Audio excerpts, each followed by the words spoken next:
Welcome to the road to the NHC, where we help you sharpen your handicapping skills and guide you towards securing a spot at the National Horse Players Championship in Las Vegas, Nevada. Whether you're a seasoned player or just getting started, we've got your strategies and insights to help you elevate your game.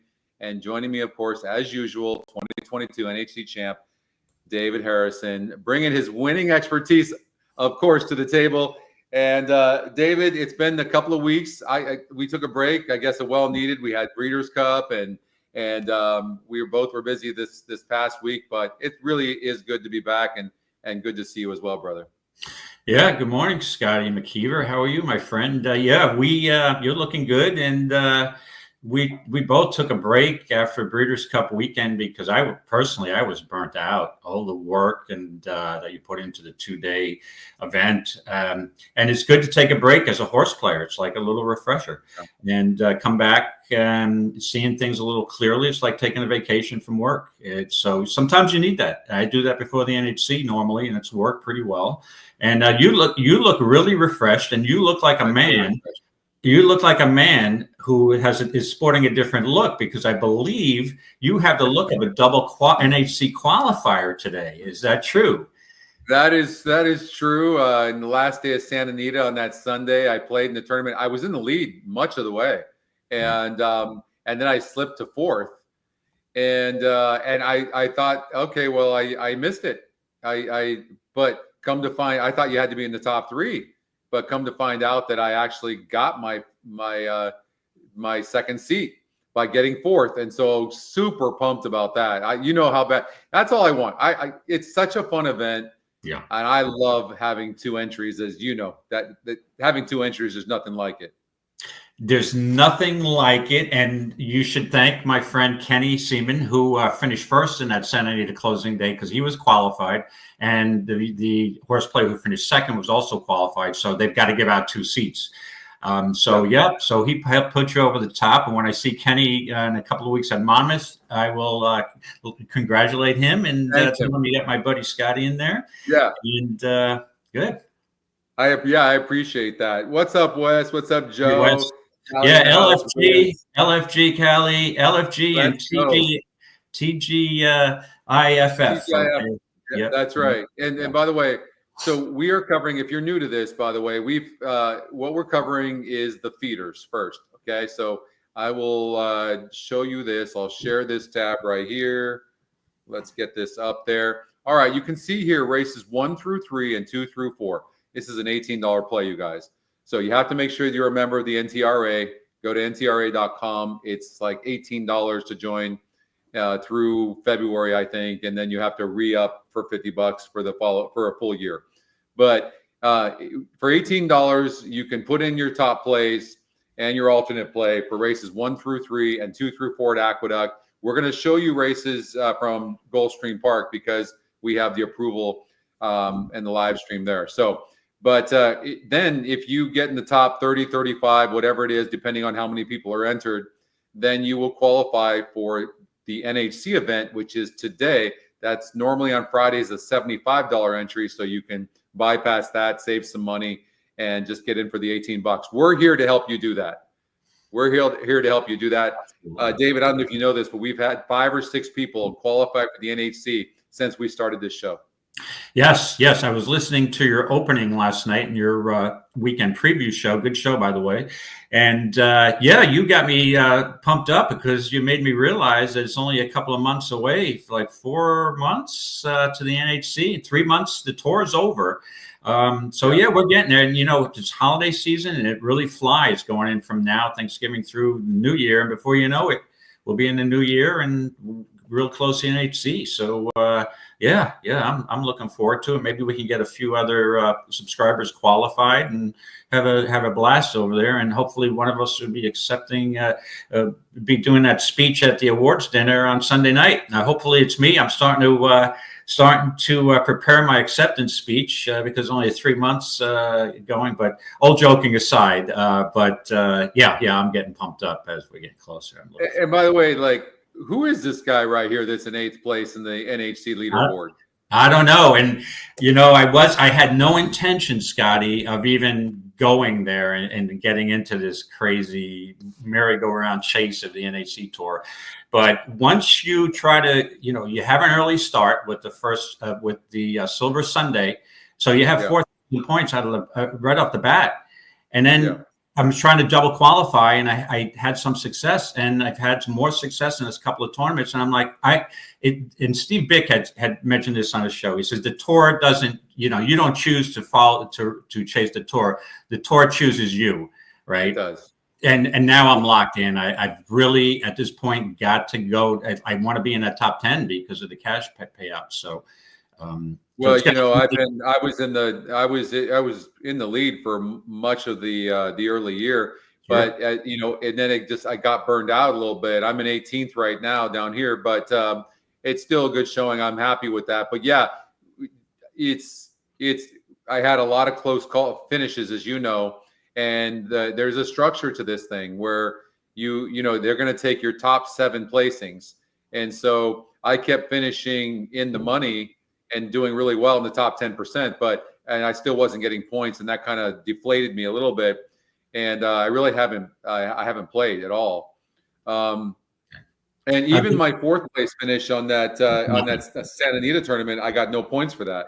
Right. And I disagree with this, by the way. I disagree with it because you need to encourage people to want to play in these things and not feel like they're chasing. So it's not a perfect system, but I still would highly recommend it. And there's nothing like being in Vegas during the NHC. Right. So I'll just elaborate real quick because I know we have limited time. But what happens is it's your top 8 scores. One of them has to be on track. So then you won't. So they'll only count 7 if you don't have an on track. And then you have to improve on those 8 scores. And now the key for me is the only way to really advance. You're going to see some of these top 10 players.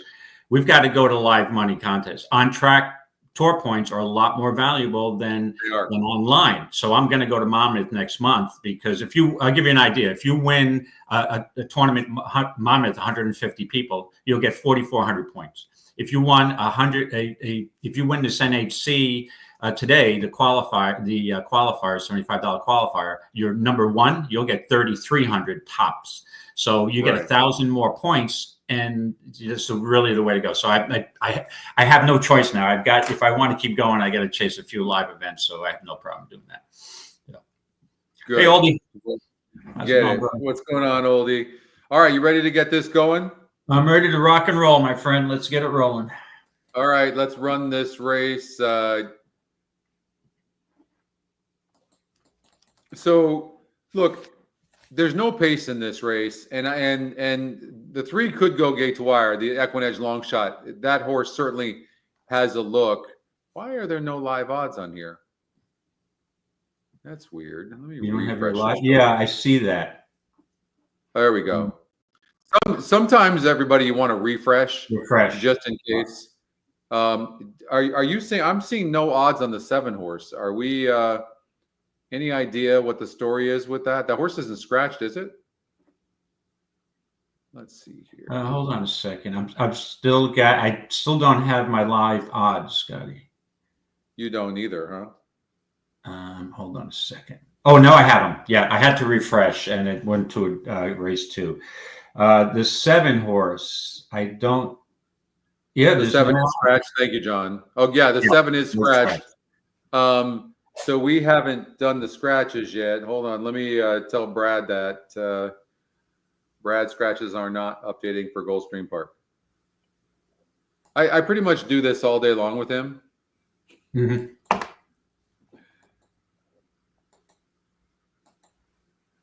Let's see here.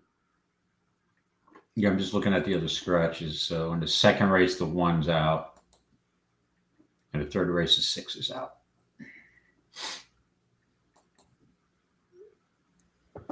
All right, so we know that the 7 scratched, and it should update the metrics.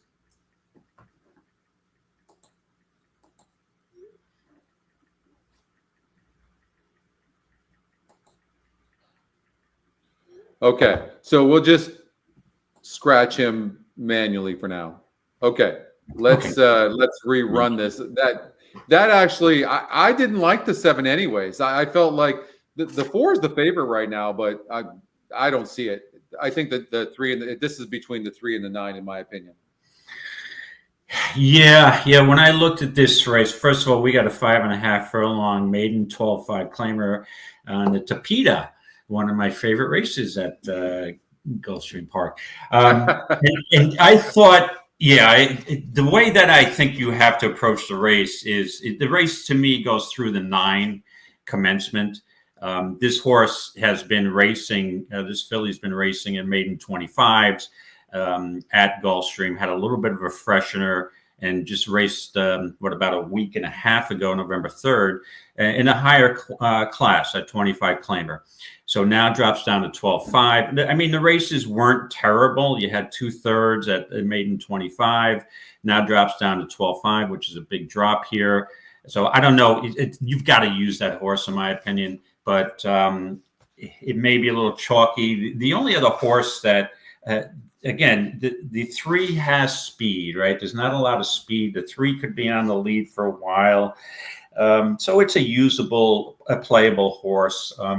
But I'm going to ultimately land Scotty on the 9 as my top pick commencement. The other horse I would have some interest in, though, is the 2 Vanishing Wish. I mean, this horse got off a step slow last time out, maiden 12, and with an inside post, and the break would kind of cost this horse. It wasn't entirely, really fast fractions, in my opinion, and the horse still got up for second. So to me, that's the other logical horse, the 2. But the horse has had 9. She's had 9 chances, and she's been at this level for a while. When she dropped down from a maiden 35, hasn't gotten the job done. The 1 maybe is a live long shot because this horse just seems to get bumped every time she gets out of the gate, off to a slow start. Had a good workout September 2nd, 3rd race off a layoff. So that's the other horse I could probably use. I wasn't a big Iron Shield fan. I'm going to let his choice beat me. So ultimately, I'm going to put the 9 on top. You got a big class drop. You got Paco. I just think this horse just looks too good. So I'm going to use a 9 commencement. If I had a backup ticket, it would be the 2 Vanishing Wish. All right. So I'm with you on the 9, and I'll tell you why. First of all, the last race was against a 46 group. They were flying early. I mean, flying. And the horses having to get used up to stay there before just letting and that's what people don't understand, and why you have to throw out races. The horse, when I watched the past performance in that last race, the horse was doing everything to stay close to those horses, but they were flying for the level, and it was a 46 group. Today's a 34. Then prior to that, in the prior 3 races, the horse actually didn't run terrible, at least in the last 2, from the rail. And what those races were against better than today. Now gets off the rail, has tactical speed. There's not a lot of speed in here, so the horse can sit a perfect trip from that outside post, and it's not a proven loser. It's only ran 5 lifetime races in comparison to some of these others. The 3 is not a proven loser either. But the 2 horse, it's not that the 2 can't compete here, but the 2 is going to be probably in possibly last place. You know how many times I've seen, David, horses like this, that this horse broke last and then finished like that, and then people overbet that horse next time out. Oh, yeah. Right? The horse has already shown prior to that it's going to burn money. I mean, and I'm sorry, it was 23% 2 back, and it lost by 17 lengths. Sorry, I don't see it. And so I'm going to play against that horse. And I also think the 9 being faster and sitting that outside trip, the 9's going to just get a super trip behind the 3 horse. And I hope the 4 goes off as a favorite, because I don't like the 4 at all. So I'm taking the 9. Right. I don't like the 4 at all. And even though I did take a look at that horse, when you have a trainer who's 1 for 29, I'll usually let that horse beat me. And just to add about another thing about the 9 commencement is that this horse did get off that last race where they were flying early. The horse got off slow. This horse is the concern is, out of the 5 starts, 3 times commencements got off slow. So hopefully this horse she can get off to a better start today. But with Paco, you would think that would be the likely result, right? Paco's good getting that horses out of the gate. Yeah. Okay. Let's just making sure I don't miss these races here. Let's make sure I got Gulfstream in here. All right, we got Gulfstream there. All right, let's get to race number 2. So we're in agreement. The 9 horse. Who's your second horse in here? Is it the 2? Yeah, I'm going to take the 2. I like the ground this horse made up, and I think is the, let's see, and the 2 got off a step slow from that inside post, and his blinkers off the second time. Maybe the horse didn't like right. Who knows? I just think the 9's such a overwhelming favorite here that I'm looking for a little price to get up for second. So it sounds good. All right, I'm on the 3 horse. All right, let's run this this second race. I felt like this race, David, was between the 4, 5, and 6. I'm kind of turned off by the 4 horse. I mean, it's a proven loser, and it's been racing on synthetic. I don't know how that's going to translate to dirt. I don't think anybody knows. It's very difficult. But the one thing I do know is the horse is jumping up in win percentage, and it's 8-5 on the EE morning line. So that threw me off a little bit. I wasn't really sure what to do. I'm looking to change my mind here.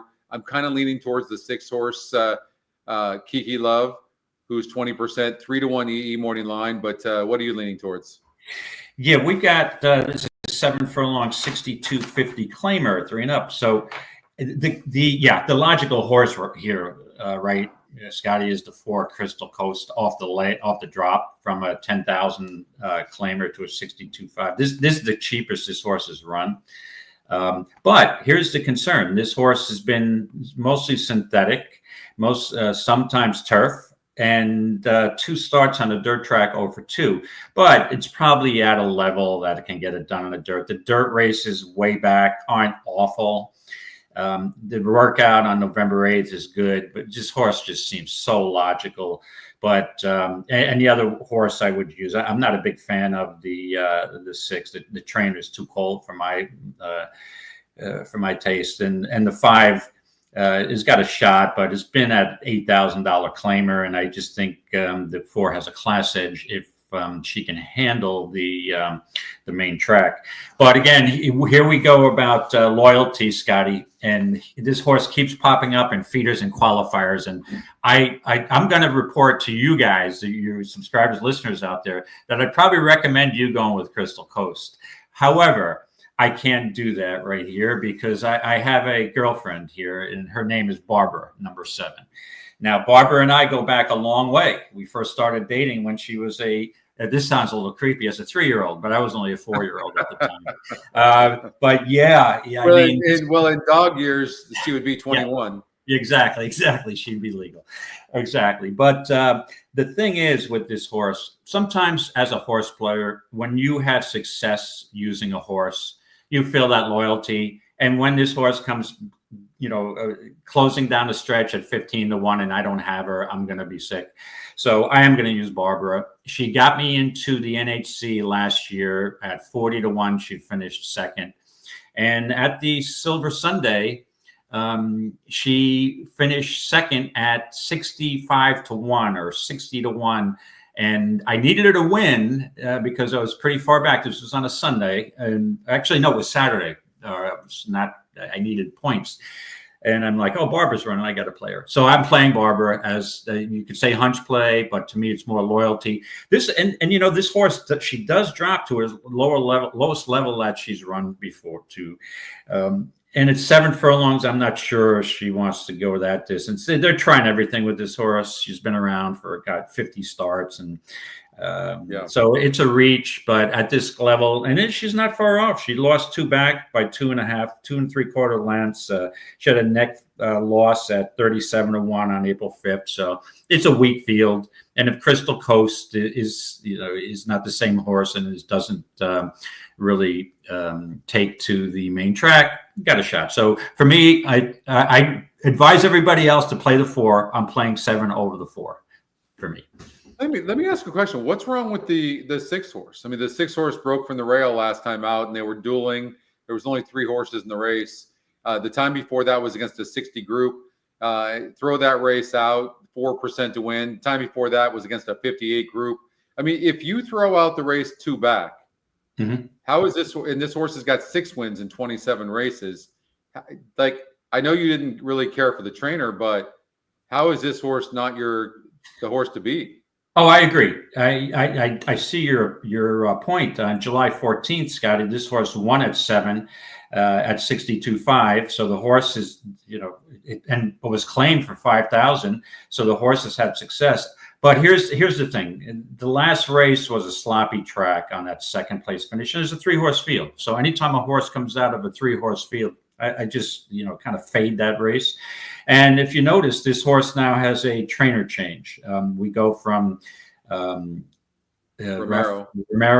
to Carlos Rodon Mora, who's actually barn is 1 for 36.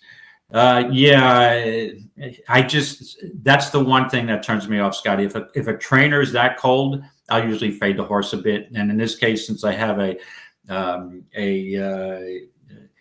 horse that I'm married to, it's an easier decision for me. But I still would prefer the 4 over the 6, Scotty.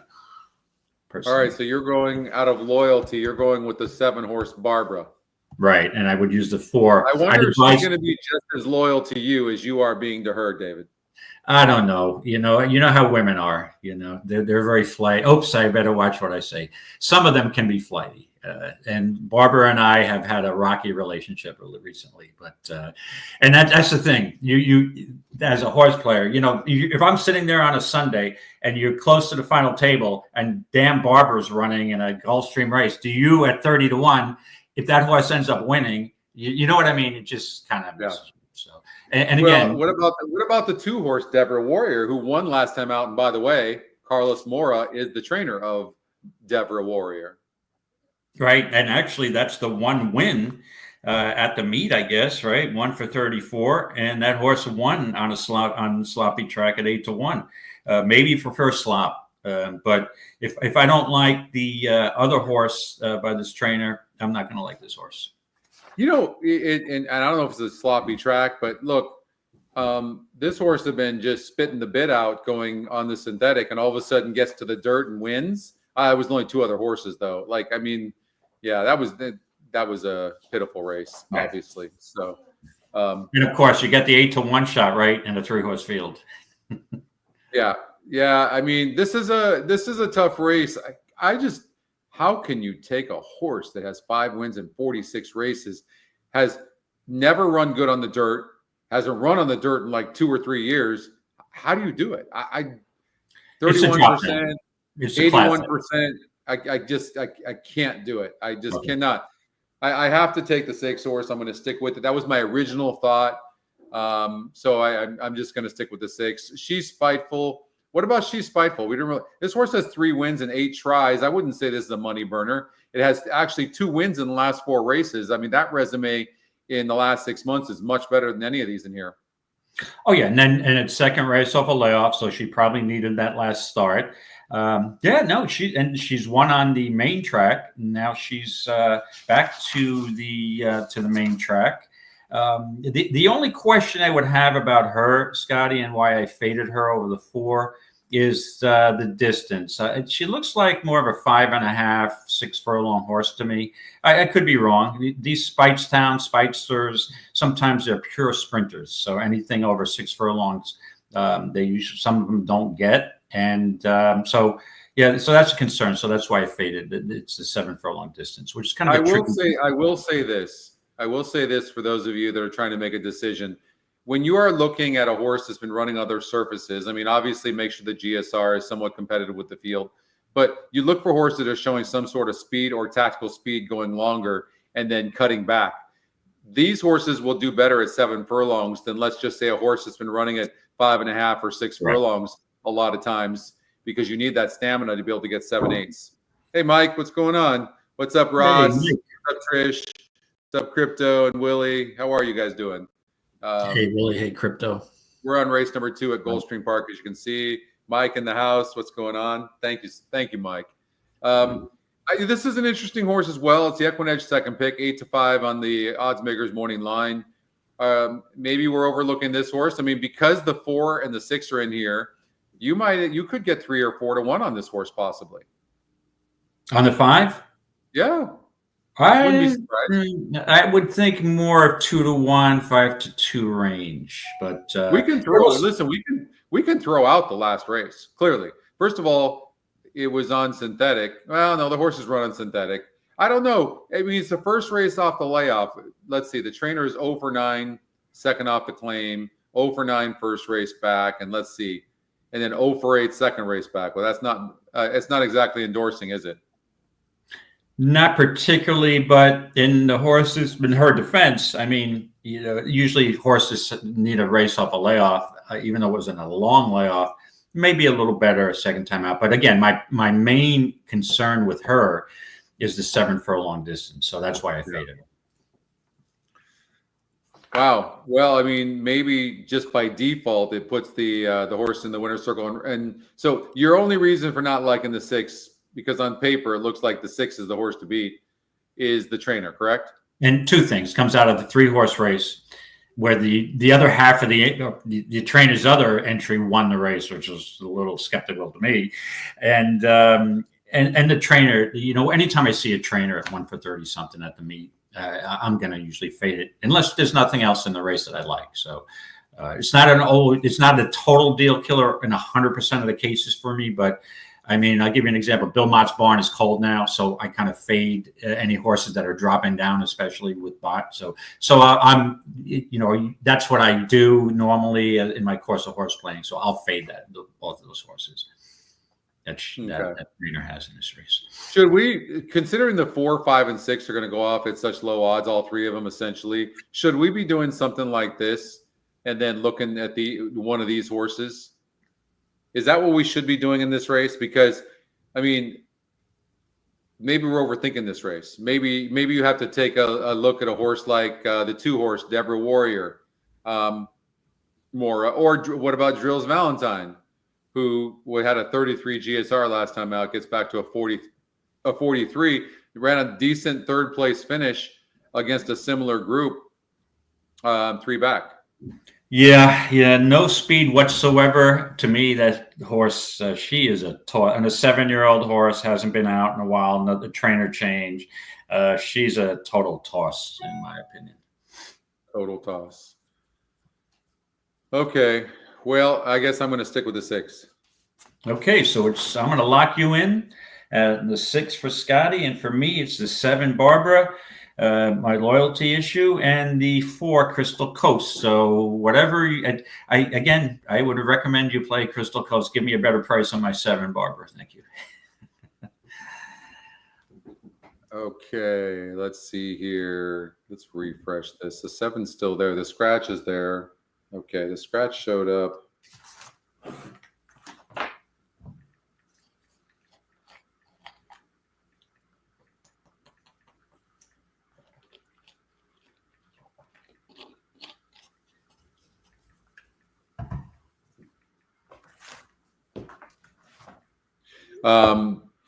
John, I think the race simulator wins. It's one part of it. One aspect of it is the race simulator is going to pick the winner 35.5% of the time. That's one thing. 2, it shows you how the initial pace is going to play out. 3, it shows you how the trip for a horse might play out. And I think those are the 3 ways I use it. So for those purposes, I think it's just incredible. I mean, I don't know about you, David, but I don't like playing a race without looking at the race simulator. Oh no, I do. Again, I'll look at the pace factor, the pace metric first, and I watch the race simulator to see how close my horse is going to be, or a horse that I think may stalk the pace. Yeah, that's the first step that I do when I'm handicapping a race. All right, race number 3. We only have 15 minutes. We got to get through 2, 3, 4 at Aqueduct, plus this race number 3. Let's just go right to it. We're going to be really counting you on these initial races here because I haven't handicapped them. But I'll kind of take your lead, and then I'll give you some advice based on what I'm seeing. Okay. Yeah, I'll move a little more rapidly here. We got a Topeka race, mile and 70 yards, maiden 35 claimer. I narrowed this down to 2 horses that I want here. There's the 3 Breeze Through Time. third race. This horse originally started on the Tapeta, going 2 turns, a little challenging first time out, going 2 turns, then moved to the turf. Now is back to the Tapeta, had experience over the distance, going 2 turns. I think that horse is logical. I like that Jaramillo stays. And the other horse that I had a lot of interest in is the one, Scotty, that's a longer price, Kitten. This horse started off turf, then went to synthetics, the distance 1 mile and 70 yards, so had experience going at 2 turns. It wasn't a great race. And then goes back to turf at 1 mile, didn't really lift a hoof there. However, if you look at the last 2 races, trouble lines in both, bumped early, broke in. So this horse now, she drops from a maiden special to a 35, has some experience going the 2 turns, and draws that cozy post as a Kitten's Joy. And to me, that's a synthetic horse. And so I'm gonna use the 1 over the 3 here. Kitten over Breeze Through Time. 1-3 for me. I think you've got a good horse here, and I know I'm just seeing it last second here, but I don't think it takes a brain surgeon to see this. And I'll tell you why. Hold on here, David. Let's see. Can't do 2 things at once. All right. So look, it's dropping from a 52 SOR down to a 44. You can see here at the second call, it was 2.5 lengths back. So what's happening is, against better horses, the horse is having to travel faster earlier, and then it gives up late, but it didn't give up totally late. I mean, only lost by 7.5 lengths, almost 8 lengths at 1% win and a 57 GSR. Now it's going from a 52 SOR to a 44 SOR, 1% to 18, and GSR up a little bit to 60. And these are going to be much slower horses. The 1 is a major, major player in this race. Absolutely. I agree with you. The 3 horse, when you take some of the competition in the race, the main competition, you look at a horse like the 3 who's dropping from 51 to 38 GSR. I even at this, it's going up in SOR, it's going down in win percentage. I know it's the EquinEdge second pick, but just logically, I can't take that horse. Right. Yeah, and the other horse that you'd look at, I think, is Party Queen, right? The race racing at 1 mile at Kentucky Downs, much tougher company, drops in now. But you got a couple of questions off the layoff. You've got a trainer change. Now it's 35,000. So I'd probably give this horse a race, but wouldn't obviously surprise me to see Party Queen win this race. Let's see. And the top EquinEdge pick. Yeah, it's top EquinEdge pick. It's gonna probably go off at 3 to 1. What about the 7 horse Sweet Run? It's going down pretty big in GSR as well. Stretches out. I mean, it ran a good race 2 back on the synthetic. Yep. Now it's stretching out, but I think it's more of a sprinter. Yeah, I get a feeling that horse is more. She's more of a sprinter. And to be honest with you, I hate to talk negatively about any trainer, but I have a problem playing Henry Collazo barn. I never have any success, and so I'll fade on those. That the horses. She's probably more of a sprinter, and I'm not a big trainer guy.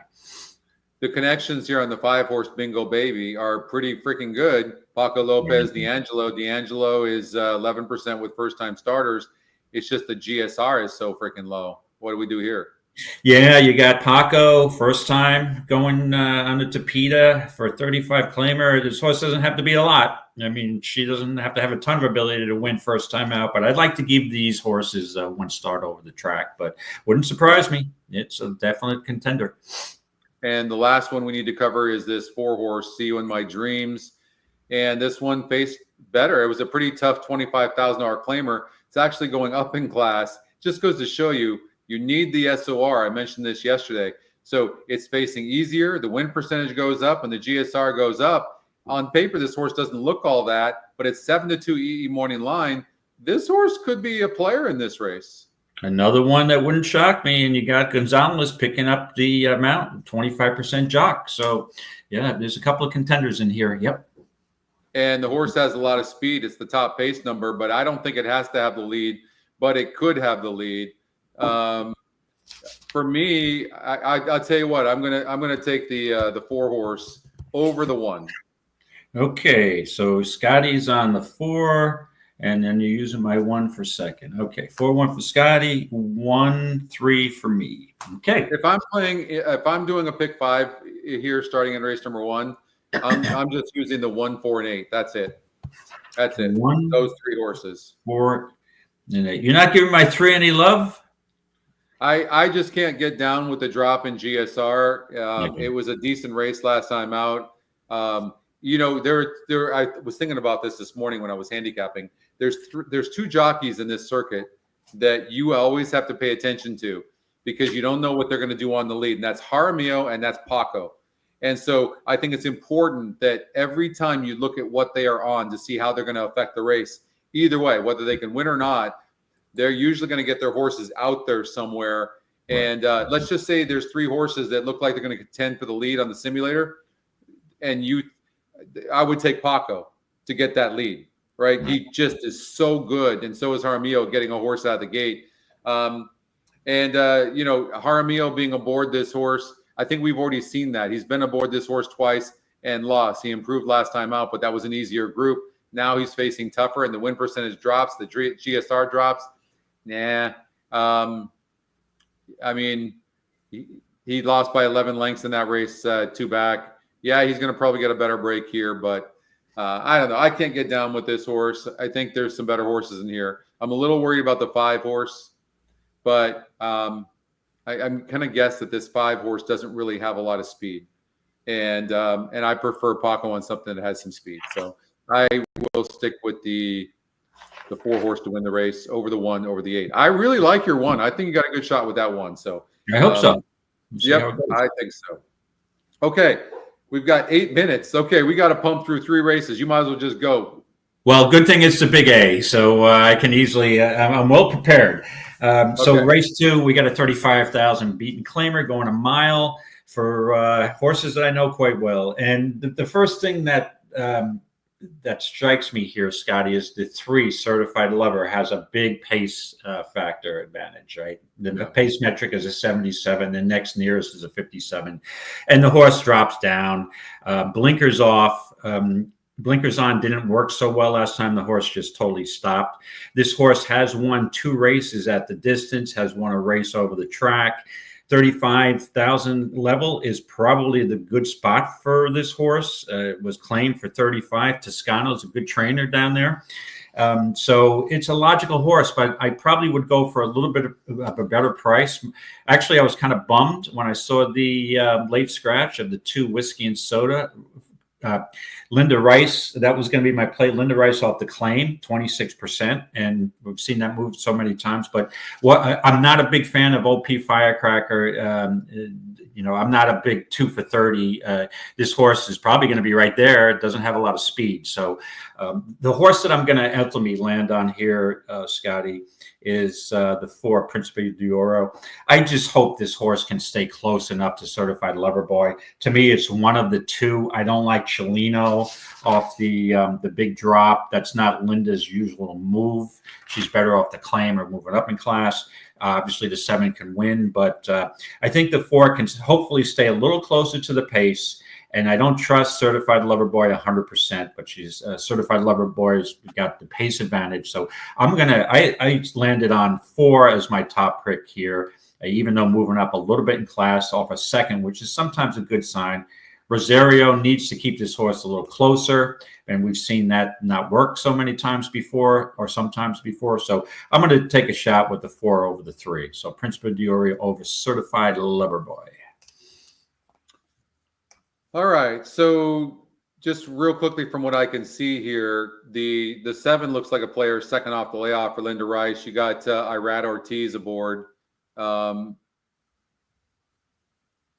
2 for 22, big drop down, off spotty layoffs. To me, this is not Linda's patent move, but again, the horse might have a class edge, but I'll pass. To me, at 7 to 5 morning line, I want no part of this horse. But they all look the same, right? Yeah. You can, and then you can see that the 1 horse, the same thing. And then but the 3 horse is a major player. I'm surprised you didn't make this your top pick, because the one time this horse did get the lead, it went gate to wire.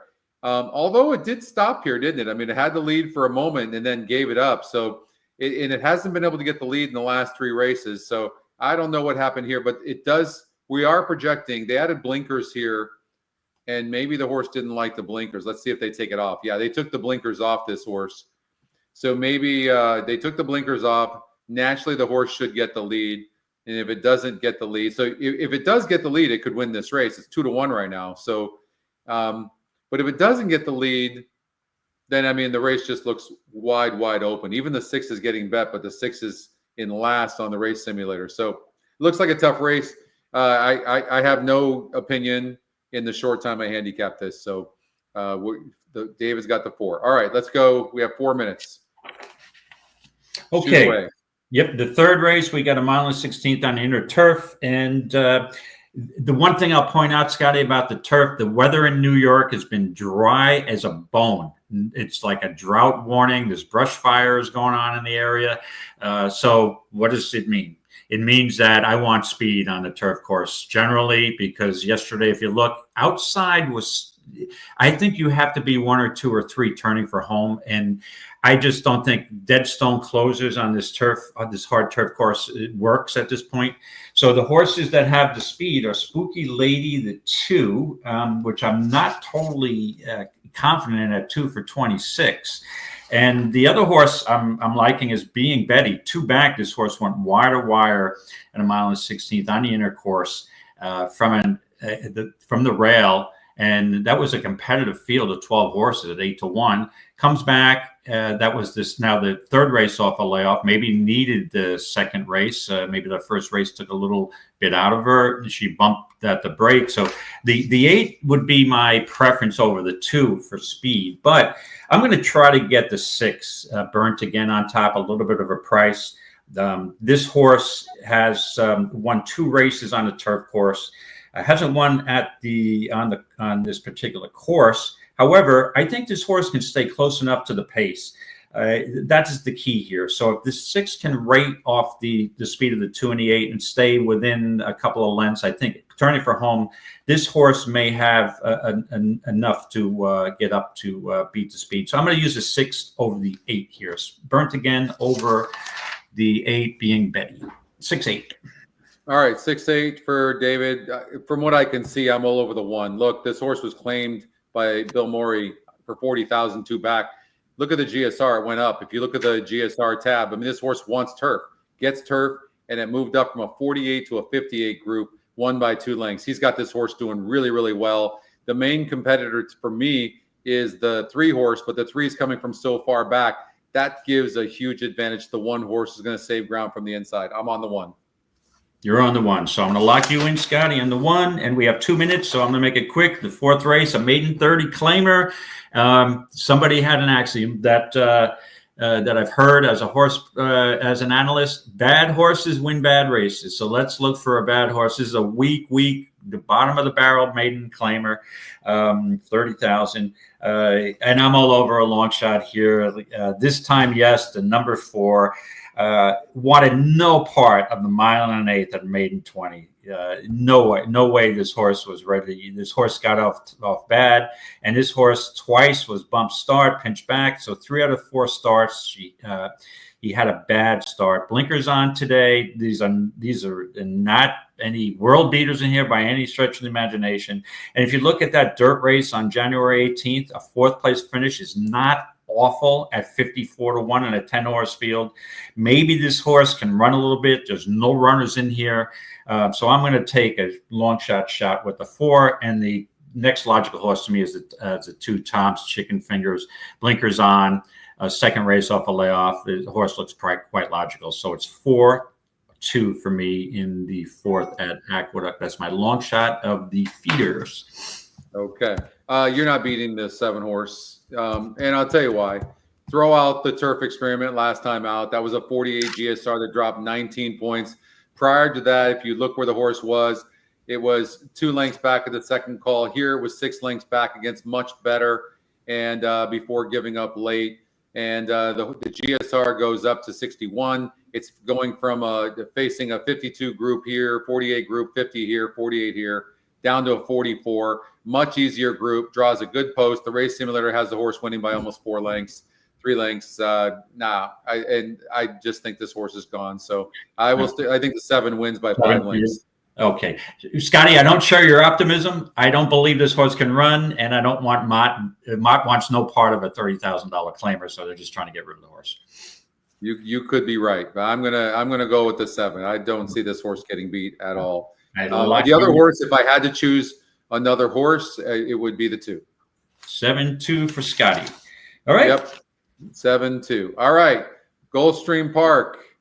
Let's get it rolling.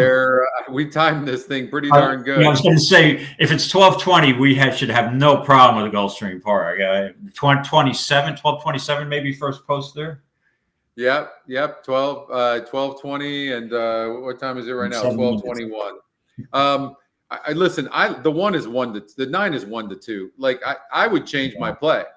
I would change my play now. Like I don't want the 9 at 1-2. I do think the 9's going to win this race, especially with the defection of the 7, and going to be sitting right off of the 3 most likely. I don't know. I mean, who would you change it to? It'll be the 2 or the 3 probably, right? Well, you don't want the 2, and you don't want when you have a 1-2, you don't want the 2 second and third choices, because it's not going to pay any more than the 1 win. So I would go with the 1 or the 3. So if you're going to look to change, I would probably take a shot with the 1. I think the 1 on her best day, even if she may be able to finish second. So, yeah, should I change? Do we have any feedback? You want me to change to 1 with my picks? I think I'm going to stay. I think the 9's going to win. The 1 is not that far back.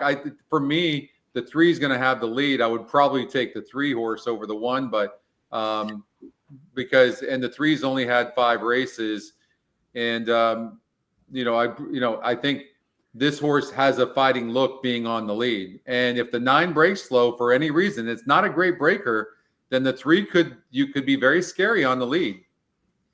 Right. And again, the 1 is 20-1, but I'm just looking at prices. I mean, because you want to get somebody who's if it finishes second. This horse did have a good workout September 7th. She gets off slow all the time, this 1 horse, but I mean, maybe on her best day, but I'm going to stick with the 9. That's usually not my angle, but I have a long shot later on, 2 long shots in the feeder. So I'm comfortable with that, with taking it. All right. For me, I would switch to the 3 horse, but and that's understanding that the 9 should win this race. But for me, I would be hoping that the 9 horse broke slow, because the 3 horse looks like the pace. All right, so you're sticking with the 9. Along with Vanishing Wish.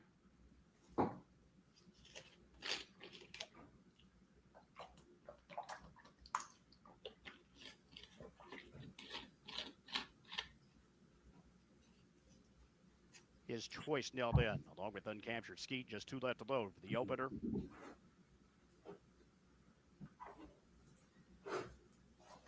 Fortune Dreams is first. Finally, the outside, Commencement. They're at the post.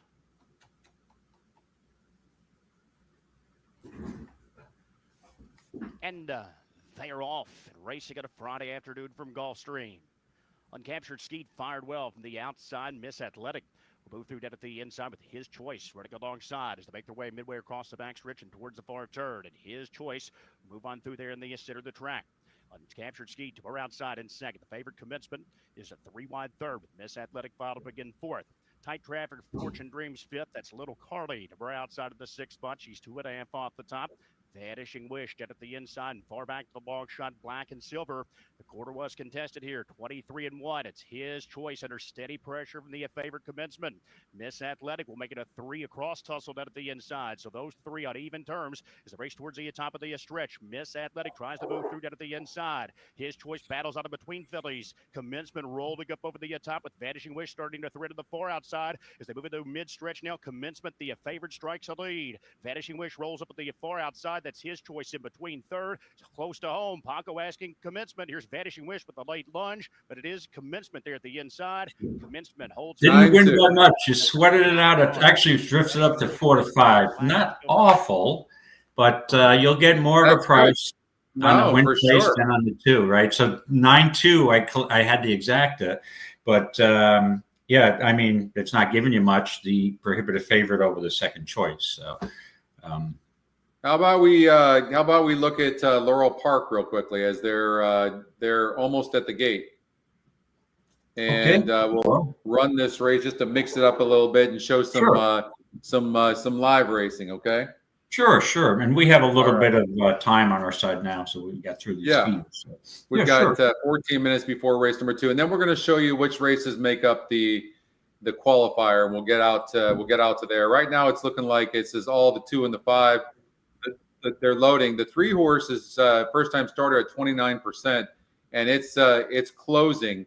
What I like to see with the first time starters, though, is I want them to be the fastest horse in the race, and I don't know that this horse is. The workouts seem okay, and Brittany, I think the connections could be getting this horse bet a little bit, but I would probably like the 2 horse a little bit, honestly.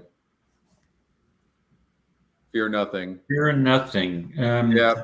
Hopefully he can get the lead. This isn't the strongest group in the world, though, and this 4 horse is interesting on the drop in class as well. Raced the maiden special weight last time out. Goes to a new trainer. Yeah, I'm just taking a look here, Scotty. And what's wrong with the it's a breeding on that Stanford. What's wrong with the 7? Third race off a layoff.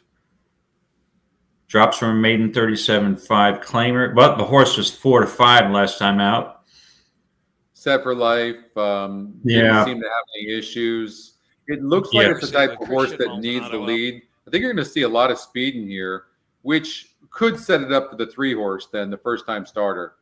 The more I'm looking at it, I'm going to give you a long shot as well. World on Fire, the 1 horse second time starter, could get in the money.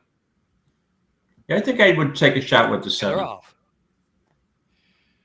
Set for life, World on Fire. Here's Fear Nothing flashing up on the inside. Fear Nothing narrow lead. Tiny Lake has moved with speed to second, and Biravana Boulevard. World on Fire after sharp break is 4th on the outside. 3 more lengths back to Caledon, who's next. Back to Set for Life, who's racing second to last position at this point. And Percy trailing the field heading into the turn. Half mile left to run, and it's Fear Nothing taking him along, popping away to a 2-length advantage. Fear Nothing at a good pace, opening up almost 3 now on Tiny Lake, who's second by 2. World on Fire is third. Biravana Boulevard's got to do better, is dropping back in lost ground as Caledon has passed that one on the inside, and Set for Life is 3 deep toward the quarter pole, and Percy is trailing the field. Fear Nothing opens up an 8-length lead at the top of the lane. 4 across the track vying for second as Caledon moves through on the inside now, clearly second spot at the 3/16 pole. It's Fear Nothing in full gear today. Fear Nothing and JJ Torrealba, they're powering home 9-10 lengths in front. Here's Set for Life on the outside, battling with Caledon for the place. Fear Nothing. Wow. Fear Nothing.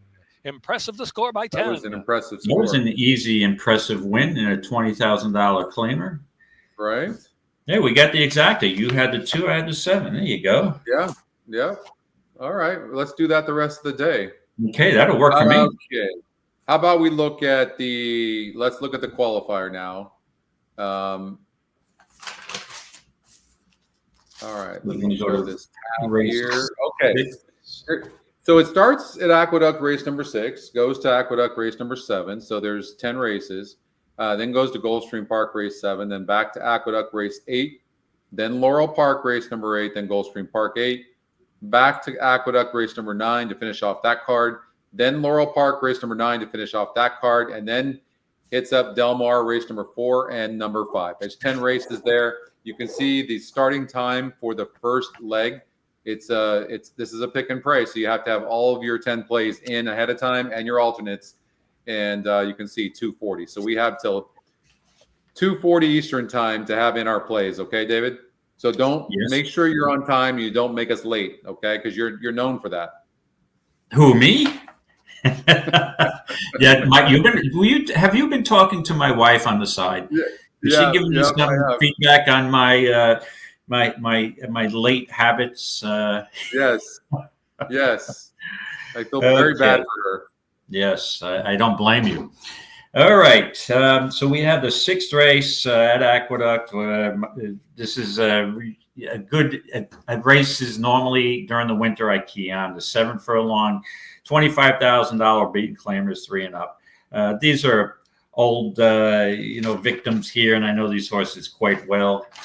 So what the 7 furlong race, the first thing I look for is there a lack of speed? Because sometimes these races, a little different than 6, you can get out in the lead and with a slower pace and not be caught. I've seen too many times horses that go wire to wire in these races. So with that being said, I don't see a ton of speed. I don't trust the 4 who's got the pace advantage, Midnight Worker, even though I think this horse used to be Rudy Rodriguez and won at 7. But when I look at this horse, he's been racing in a $14,000 claimer up to 25 and not embarrassing himself. Eddie Persad had the training duties and then had a little bit of a layoff and had a decent 3rd in the comeback race at a 16,000 beaten claimer. But I think there's horses who have a class edge over this horse. So I'm going to fade the 4, even though the horse could be on the lead for a while. The horse who I think is very dangerous here is the 2 with Tasha, Jordan Wyckoff's horse. 3rd race off a layoff, blinkers on, picks up by Rad. I mean, this horse is going to be stalking the 4 horse. And I think at 7, and the horse has won at 7 furlongs, has won a race over the track. And 25 seems to be the proper level for this horse. And with Irad picking up the mount, the horse is probably live, pretty good works. This horse is very logical. But the horse I want to ultimately land on here, Scotty, is the 7 Herd on the Street. Abreu, first time off the claim. Manny Franco picks up the mount. Abreu was 20% first time off the claim. And if you look, this horse has been racing at 25 beaten claimer. It was claimed for 16, it was moved up eventually to 35 and had a decent 3rd.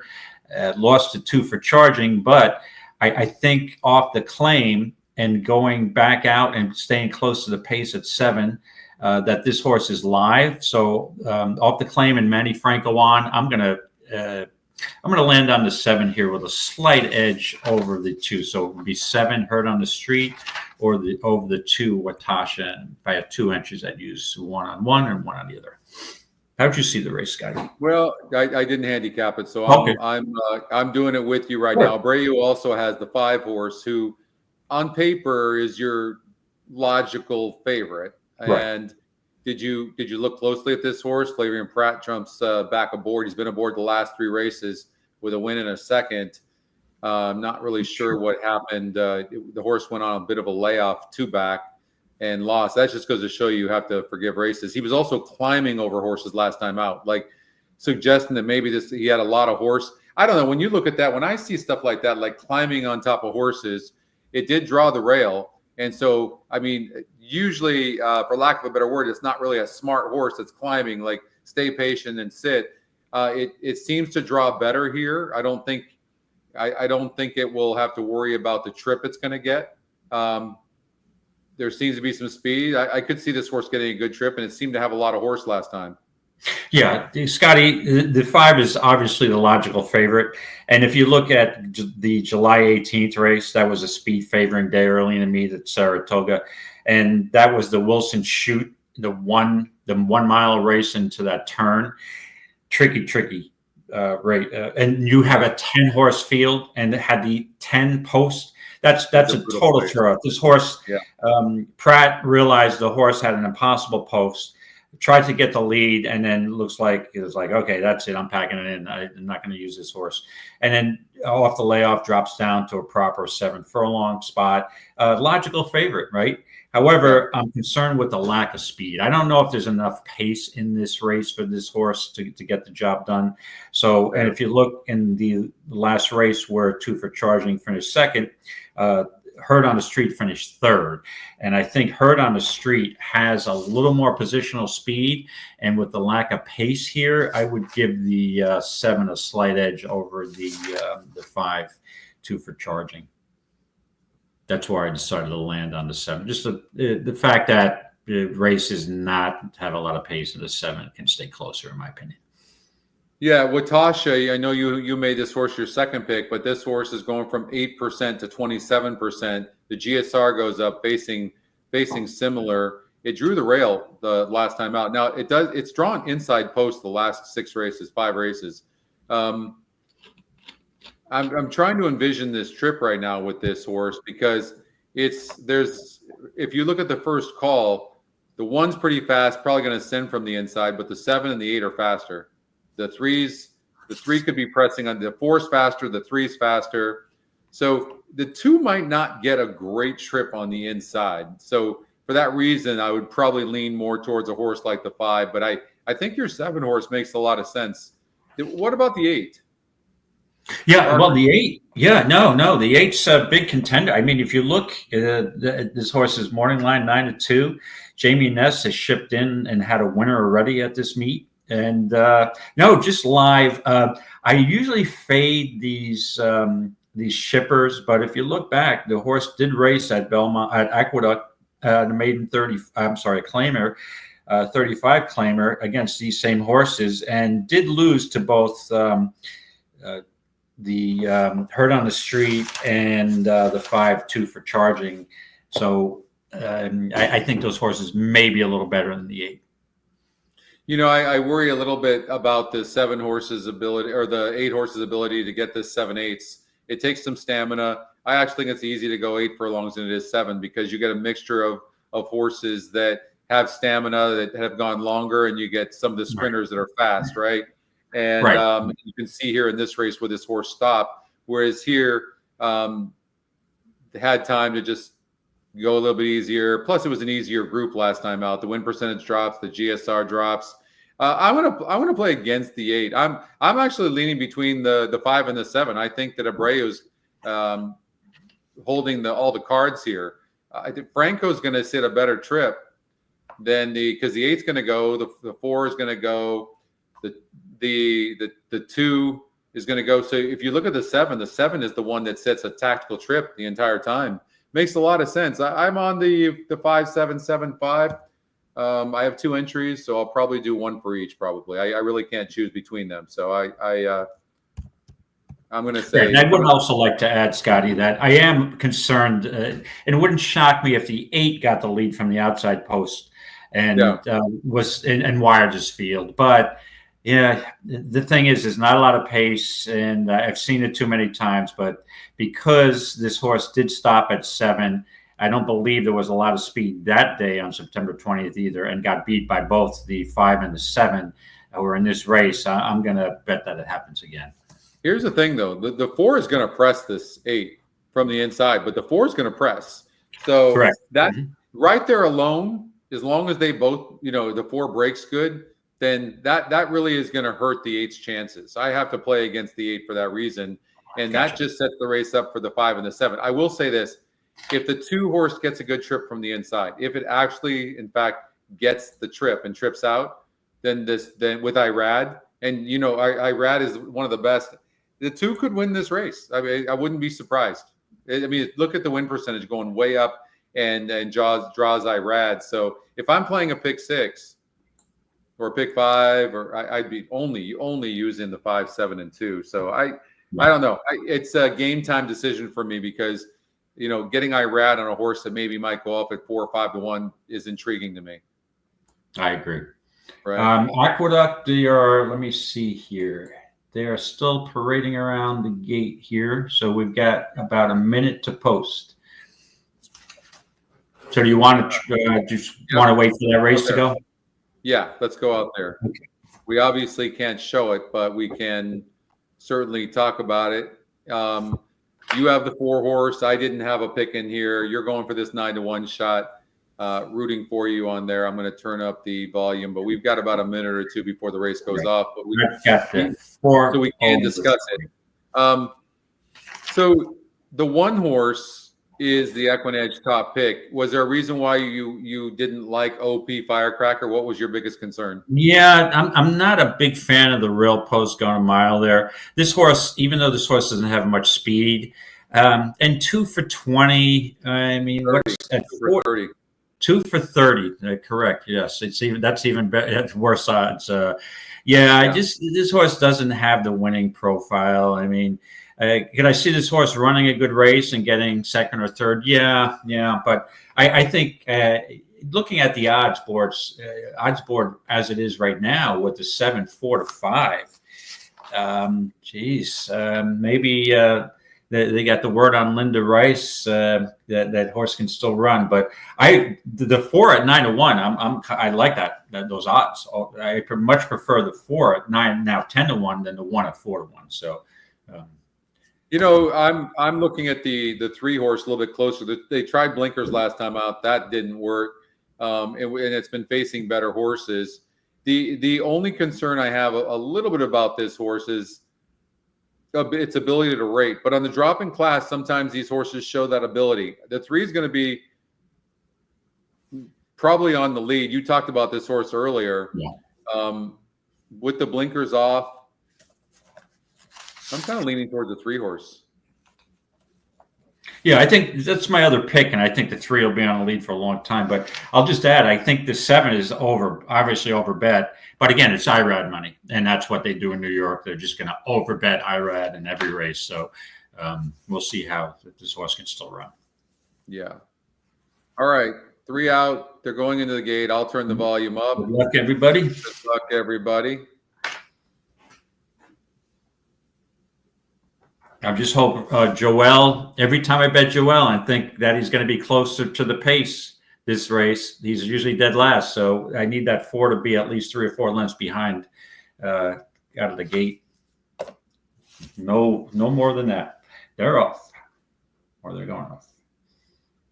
So the 3's having to work to get the lead. That's never a good sign for the 3. Absolutely not a good sign. And the 4 is near the lead.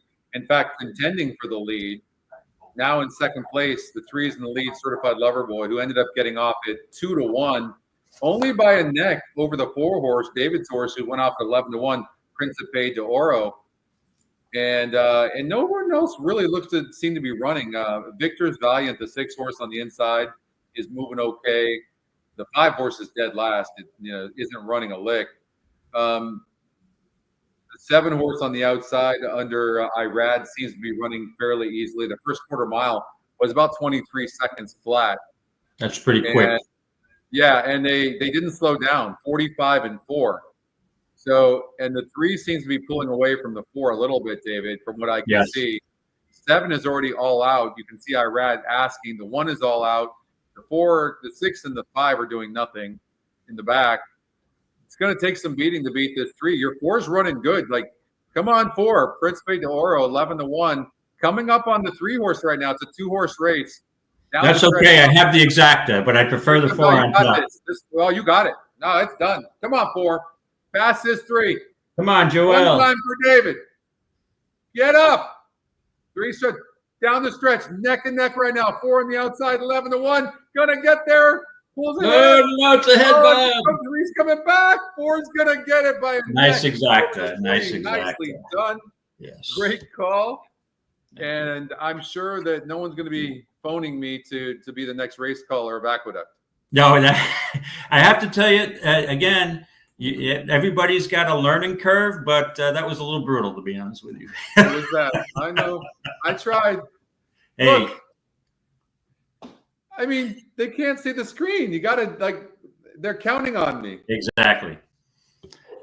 Well, nice call. Nice Thank call. you, sir. Yeah, pretty nice. I was going to see what the exacta pays because I did play the exacta. That is huge. Now, look, we hit the exacta box again. Well, you had the 3 for second, so you nailed that thing. Yeah, so 4-3. Yeah. So the thing is, too, that I wanted to point out, we didn't watch the first race, but what we have to look for now at Aqueduct, just based on the way that race developed, where no one really closed, that do we have a highway, a speed favoring track? It's been dry as a bone there, so that's a good trend to look at going forward. Because in some of these dirt races, you probably want to be close. You probably don't want to use a dead stone closer, I would think, right? Well, it looked like the speed horses, the 3 and the 1. The 3 ended up winning the race, but it was the big favorite. sometimes you can't get caught up in necessarily the speed. You have to look at all the metrics. Correct. I mean, that's correct. right. I mean, And there wasn't a lot of speed in the race, and I didn't think the 7 could run, and the 7 didn't even hit the board. So, like I said, when Linda Rice drops that drastically, that's usually not her good move, her success move. Yeah. The move for Linda Rice is either off the claim, first or second off the claim, or anytime moving up in class, because Linda's, if they have confidence in the horse, obviously they're moving it up in class. You know, the dead stone drop downs like that usually don't work too well. Well, I'll tell you another thing too. When you have a horse that's 7-5 on the odds makers morning line and only 16% to win, please do yourself a favor and try to beat that horse every time. That's where you're going to make the money. And I mean, this horse was that means that the horse has an 84% chance of losing. Like, never bet a horse like that to win, ever. And in fact, you're so better off trying to beat that horse. In fact, you would cover the 1, 3, and 4, or cover them all except for the 7. Okay. So you the one thing I wanted to add too, because I want to give props out to Joel Rosario, because I've criticized him. I'm not usually a guy who criticizes jockeys. I don't have the guts to get out there on a horse and do what they do for a living, and I respect they're just fearless. But Joel, some of the times I'm like, he should have been closer to the pace. He's not close enough to the pace. Joel ran the race exactly like I envisioned. You did. Yeah, good call. You called it too. You were calling for it. Like, he fought for that immediately, and then he stayed close. What helped him, because he barely won, was that the 3 broke slow, and the 3 took a while to get into stride.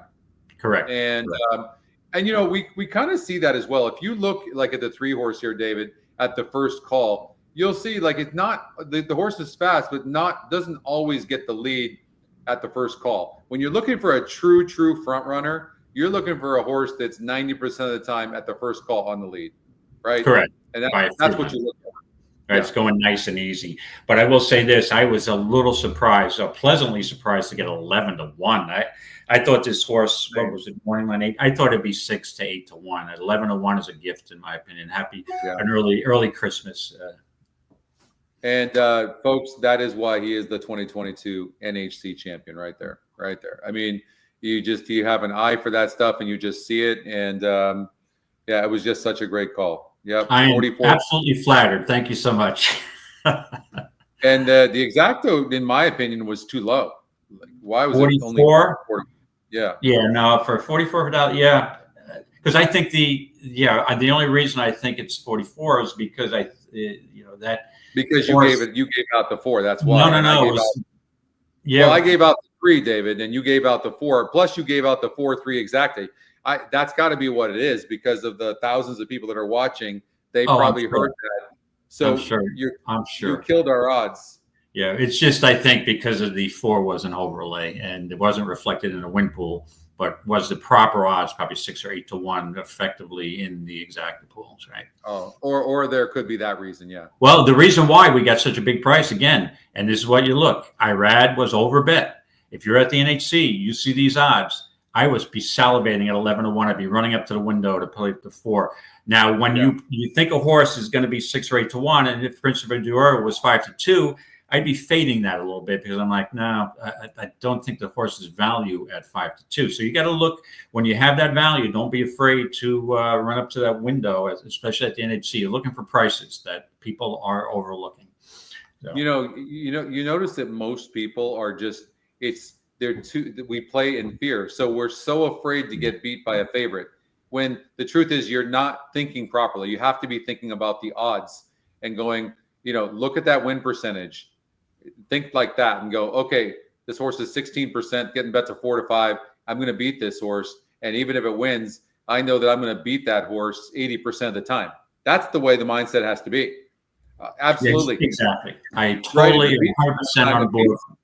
Yeah. So I just pulled up. Yeah, I just pulled up the leaderboard on the feeder, and there's 1, 2, 3. There's 6 of us who are at the leaderboard, $39.90, and one of them is Ellen Patrick Lavelle. So Ellen, Geez, she's right with me, and looking good to get a early save a couple of bucks into the qualifier. But there are still 4 races. She's got a seat already too to the NHC. She does. She's got 1 seat. Yeah, she did.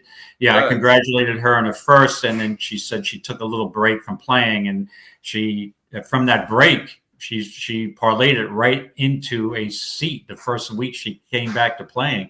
And that's what I point out, that sometimes taking a freshener is a really valuable thing for a horse player. So far, I haven't played much since the Breeders' Cup. It's working out so far today. So sometimes don't be afraid to take a couple of weeks off. Sometimes you got to clear the brain a little bit.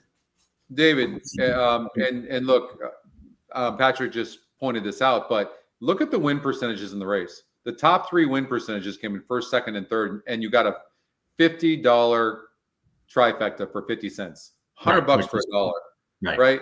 So, and look, and that's only in a 6-horse field, for God's sakes. Like, so and you can't, in that case with the relating to the try, you can't be afraid to throw that 7-horse out. If you think that's such a big, I just thought the horse can't run anymore. That's why she's dropping it. And don't worry about the Irad money. The horse is either going to, if the horse could still run, it probably win easily, or it's going to be off the board. It's not going to be second or third. And by the way, not to mention, the horse draws the 7-hole, draws the outside post with no speed. Right. Exactly. So that was a toss. Yeah. So we played that one right. So just bear with me 1 second, Scotty. All right. Not sure what to do with myself now that David's gone, but I'll just. Oh, here we go. Oh, he's back. Okay. Thank God. I was sweating there. I wasn't sure what to do. Okay.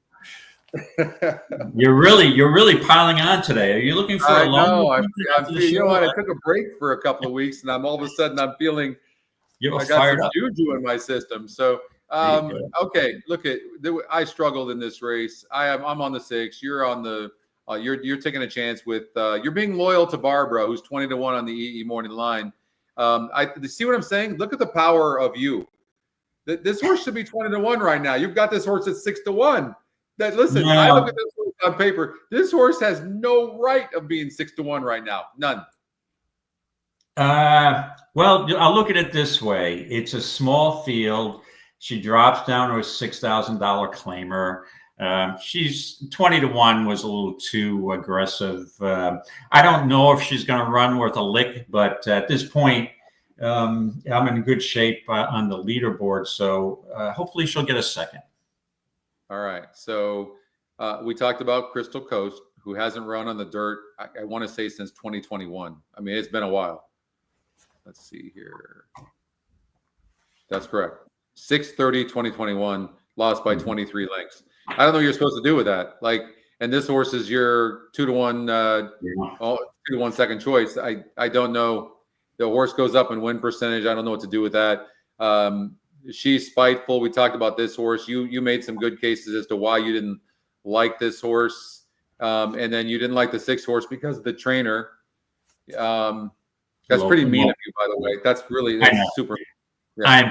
I'm sorry. Like I said, I'm the least guy, the last guy to be called, judging trainers and jockeys. But I just go with stats. In a lot of cases, I want the hot trainer. I want the trainer who's on a roll. I want the jockey who's got confidence. I want the jockey who's on a roll. So sometimes you overlook, you overanalyze that too. It's burnt me in the past. I've had friends of mine that's like, "Oh, why didn't you play the horse? We got 15-1." I'm like, "Well, the horse is 1 for 39 lifetime." And they look at me and go, "Now he's 2 for 40." And I'm like, "Well, I'd take the 1 for 11 lifetime over the 1 for 39, to be honest with you, every time." I mean, we're not going to get a view here, but do you, it is nice to be able to at least look at the horses and then be able to form an opinion that way by going, okay, if I like a horse and they look good, then that makes me feel good. Like I can see the 7 right now. Barbara looks very good. Mm-hmm. She's got wraps all around. Yeah, she's all dressed up today. Yeah, she looks good today. Yeah, she does look good. I've told you your picks are crazy in the past, and it came back to bite me. So I'm not going to do that here. I'm going to think it, but I'm not going to do it. If you think it, you should say it. That's okay. And again, and like I pointed this out before, as a horse player, that if you can't look yourself in the mirror and after a horse wins that you decided not to play, then play the horse. And if I can't look myself in the mirror if Barbara wins at even 6-1. So And they are off. She's spineful with a nice beginning out of the sitter, Barbara. So Barbara broke on top. Yeah, Barbara's got a little oomph today. Yeah, she sure does. I mean, that's a hell of a good break there. There goes the 2 who we talked about every horse in this race for that matter. 5's fine, 4 is fine. 3's kind of running a little funky in the back. Maybe that's just the horse's running style, but super crooked. The 2 horse on the lead in 23 and 2. That's pretty slow. That's not really a. And Barbara's not that fast, so I knew it's got to be a slow pace if she's that close to the lead. This 2 is make a wire here. There's no pace at all. 6 is done. 4 looks done. Barbara's done. They were 47, so it went about the same as the first quarter mile. Barbara's not done. Barbara's not done. Barbara's not done. I mean, the 2 could stop. Here comes the 5. We need a second. We want a second. The 2 struggling on the lead a little bit. They're starting to make up some ground. Here comes the 3 horse that was in last place with the bad form, who is probably the horse to beat right now. Let's see. No, you're not going to catch this 2. Well, not changing lead. This is about as ugly as the races I've seen in a while. Yes, exactly. No one wanted the lead. And you get 12-1. She's spineful 4th.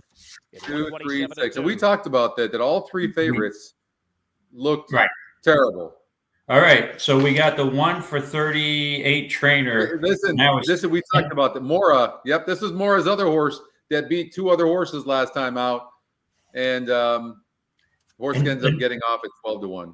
And the funny thing is, this trainer now has 2 wins out of the 38 with the same horse. Never worried.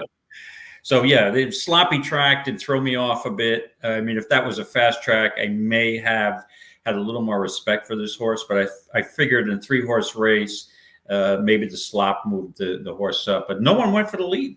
So lone speed is very dangerous. Yeah. No, that's when you see a race like this that doesn't have any speed, and then you get an aggressive jockey that goes, I'm going to get this horse to the lead. It's just such a smart move. If only you knew what the strategy was, right? If you told me that they're shooting for the lead with the 2 horse and this horse was going to get the lead, I'd be all about it. But there's one thing to consider too, and that is, this is the only horse to come out of the last race to win. I mean, if you look at the 7 horse, didn't look very good.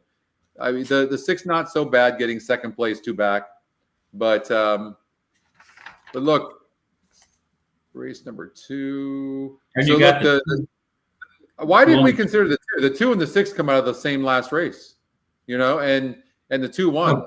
And there's only one other horse in the race. Yeah. Well, and you mentioned Jules Valentine, and I said no speed. The horse is a throwout, in my opinion. And it's off a little bit of a layoff. And you got the 2. Is it the 2 longest shots on the board? Basically, yeah. Crazy. Yep. 2, 3. 2, Those 3. are my numbers, by the way. Those are my numbers. A lot of times, if I'm just having some fun, and I'll just do an exacta box 2, 3, and they come in. Hey, let's do Churchill Downs real quickly. It's the opener at Churchill. People love Churchill Downs, and we'll do that. And then after this race, we'll start getting to the qualifying races. Okay.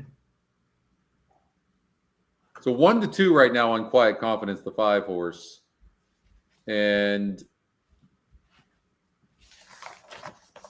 I mean, it looks like a pretty close race. Even the 3 horse Lock It Up is jumping up to a 63 GSR.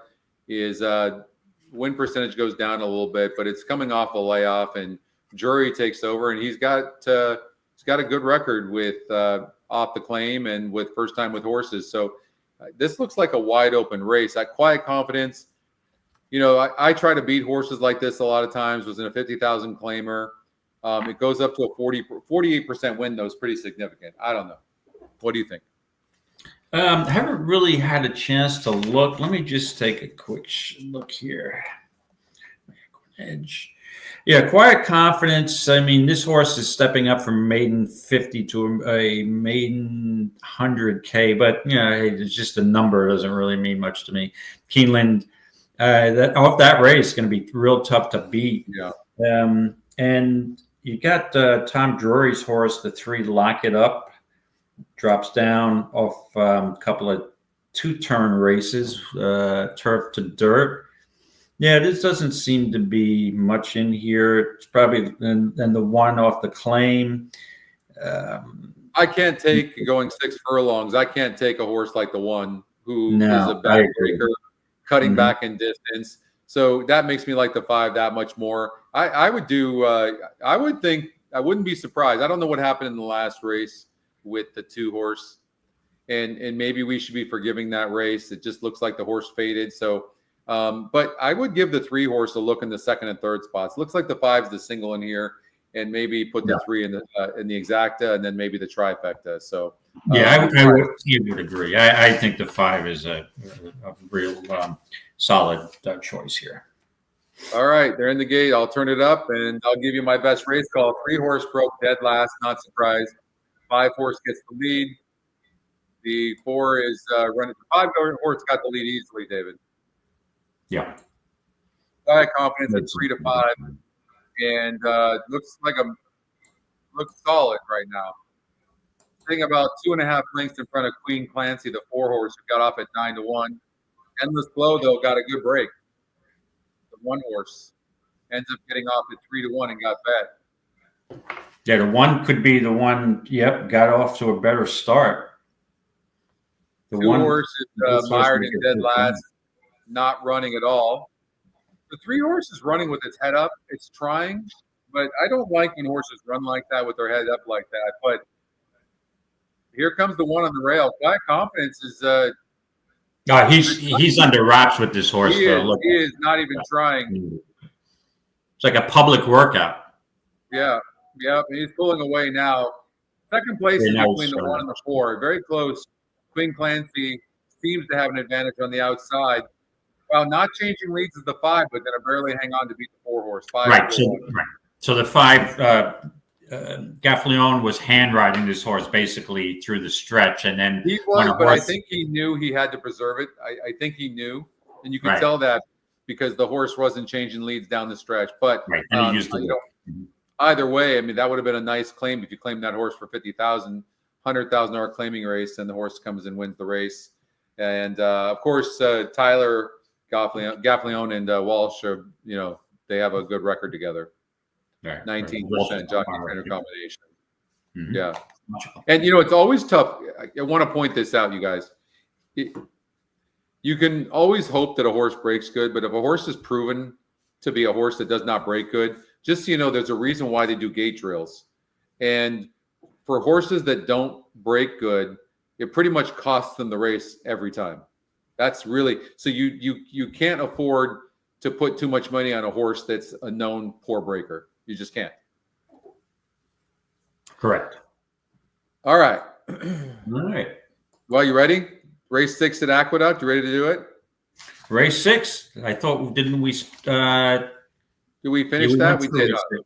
I think that's right. Yeah. We did. All right. Race number 7 at Aqueduct. Race number 7 at the Big A. We got a 6.5 furlong, 32,000 claimers for 3 and up.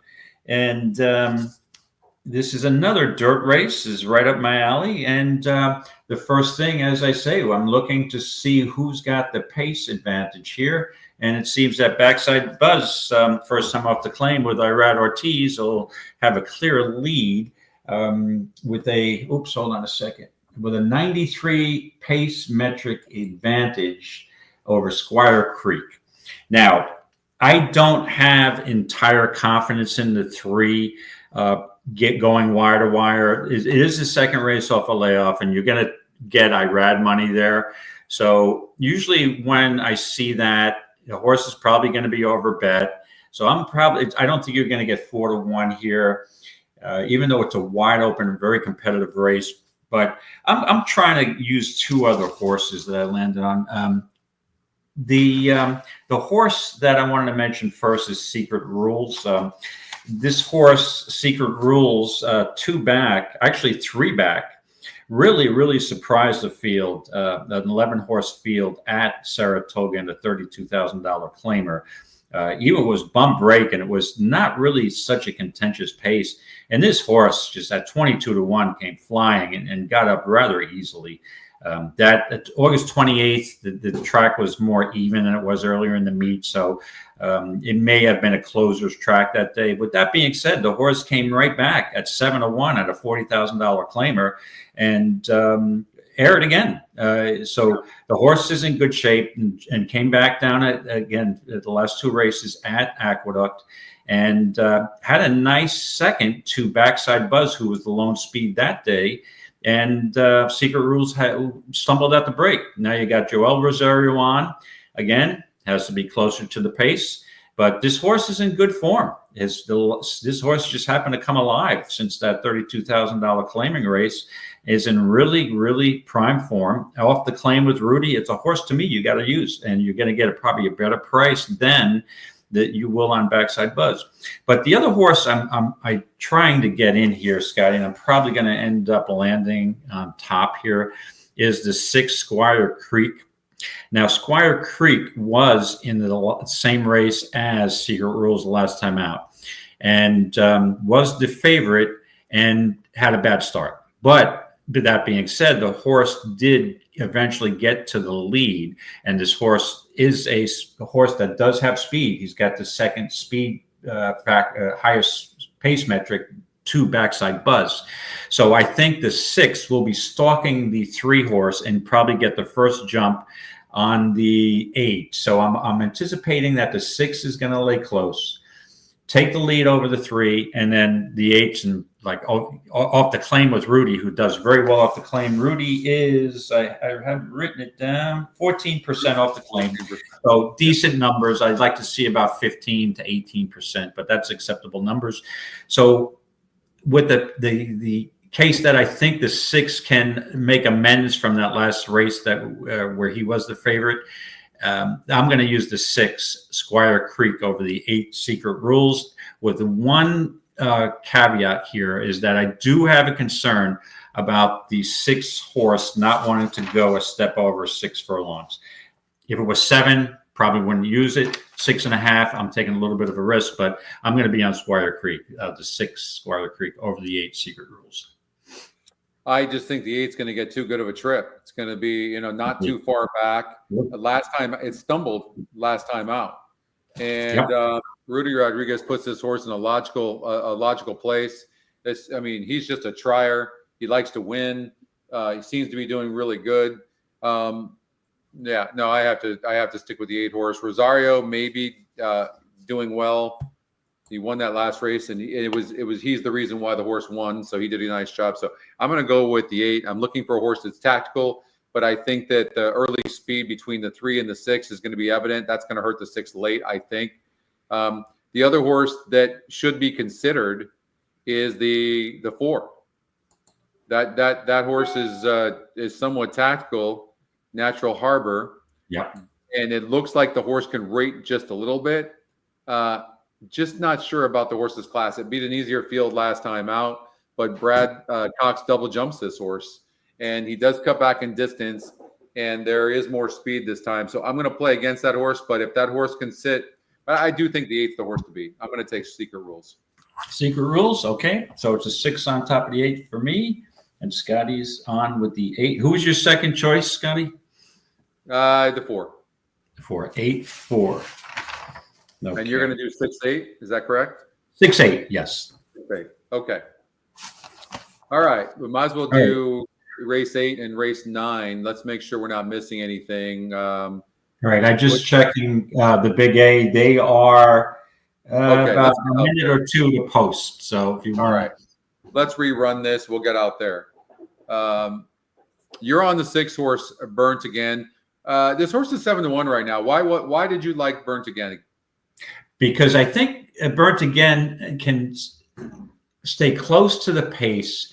We have a big change here, though. There's a scratch. The 8 horse Being Betty, who is the other speed, is scratched. So now the 2, to me, is the lone speed. And this turf course is rock hard. There's a drought going on here in the Northeast. So that horse is going to be even more dangerous, even though I think the 1 can press that too. So I think your 1, I know you have the 1 here, and I think the 1 looks even better with the scratch of the 8. But yeah. I think now the 6 can be the, stalk the 1 and the 2 and get the first run. And I thought the outside part of the turf course seemed to be better yesterday. I maybe have been mistaken, but we'll see. It seemed like horses that were close on the lead, turning for home, they were doing well more on the outside. I don't know why, but we're going to find out. We'll see if that's well. And that all being said, when you factor in class and GSR and you the win percentage and all that stuff, to me the 1 looks dominant. 2 to 1. Mm-hmm. Because the 6 is going to have to come from too far back, and especially and you're right. I like the 1 even more now that the 8's been scratched. So the 2 is going to have an easy lead, but just doesn't look good enough to win this race. So I think the 1's going to be sitting probably maybe 2-3 lengths back, sitting in the garden position, saving ground from the rail. I really like the 1. Okay. Yeah, and the 3 and the 4 are taking a lot of money. That's surprising. I mean, yeah, they were morning line 3 to 1 and 7 to 2, but they both have, to me, they have less speed than the 6 horse. So we'll see how this goes. I think the 2 is going to be on a lead for an awful long time. Spooky Lady. I mean, let's see. My horse is 7 to 1. Yeah. I mean, I'm going to give you my play-by-play, okay? Is that okay? And if you can do me a favor, you sound more like a race caller. If you can start off like, then they're off. Can you try one of those? You got it. I will do it. Okay. And away they go. There you go. Oh, now you're taking away. Now, who is that? What track announcer is that? Anyway, Trevor. Yes. Yeah, you're right. You're West Coast guy. I forget. That's right. I prefer. And they're off. And the roar of the Del Mar crowd. And the roar of the Aqueduct crowd. Oh, 540 people, who actually 54 people who are there right now. The 1 got off a little awkward. The one broke awkwardly out. The 2 ended up getting the lead anyways, but the 1 did bump into the 2. And your 6 showing some speed. Burnt again. 10 to 1, and the 2 horse Spooky Lady over Burnt again. The 6 horse at 7 to 1. David's horse. My horse, the 1 Tour Jeet at 2 to 1. The 4 horse is sitting on the outside, going wide. That's not a good place to be on these tight turns here at Aqueduct. And the 4 horse and the 1 both at 2 to 1. I'm not sure which one's the betting favorite, but 2 horses' heads kind of up and down. You can see he's a bit ranked. 6 horse seems okay, but now getting pressure on the outside from the 4, that doesn't help the cause. The 1 really is the benefactor of all this right now so far. I agree. And it's a fast, well, they slowed it down a little bit. It was first quarter was 23 and change. We're 48 and change. I thought with the scratch of the 8, I thought this pace would be more of a 49-ish, but we'll see how the 2 lasts. The 1 horse is being prodded a little bit right now. Yes. And it could have been from the break. That could have been part of it, but certainly being asked. Not liking my chances with the 1 right now. The truth is, this 4 is running really good. The 6 in between horses got to change leads. This is going to be a tight finish. The 2 might. Come on, 6, stay up. 1 time for David. Come back. Yeah, here comes the closers now. The closers are coming. Yeah. Yeah. 4-3-5. No, yep, the 2 horses that were taking money, the closers got up. So there goes that speed favoring hard course advantage. Yep, the race simulator had it right, but we didn't like this horse because it was coming from so far back. And in these tight turns too. I mean, there's not a lot of horses in here, so the horse could get the trip. I think with all those scratches there, maybe the 3 was a horse we should have considered. But 3 horses went off at 2 to 1. The 1, 3, and 4. and the 3 ended up being your betting favorite though. So Midnight Concerto getting the win here in race number 3 at Aqueduct.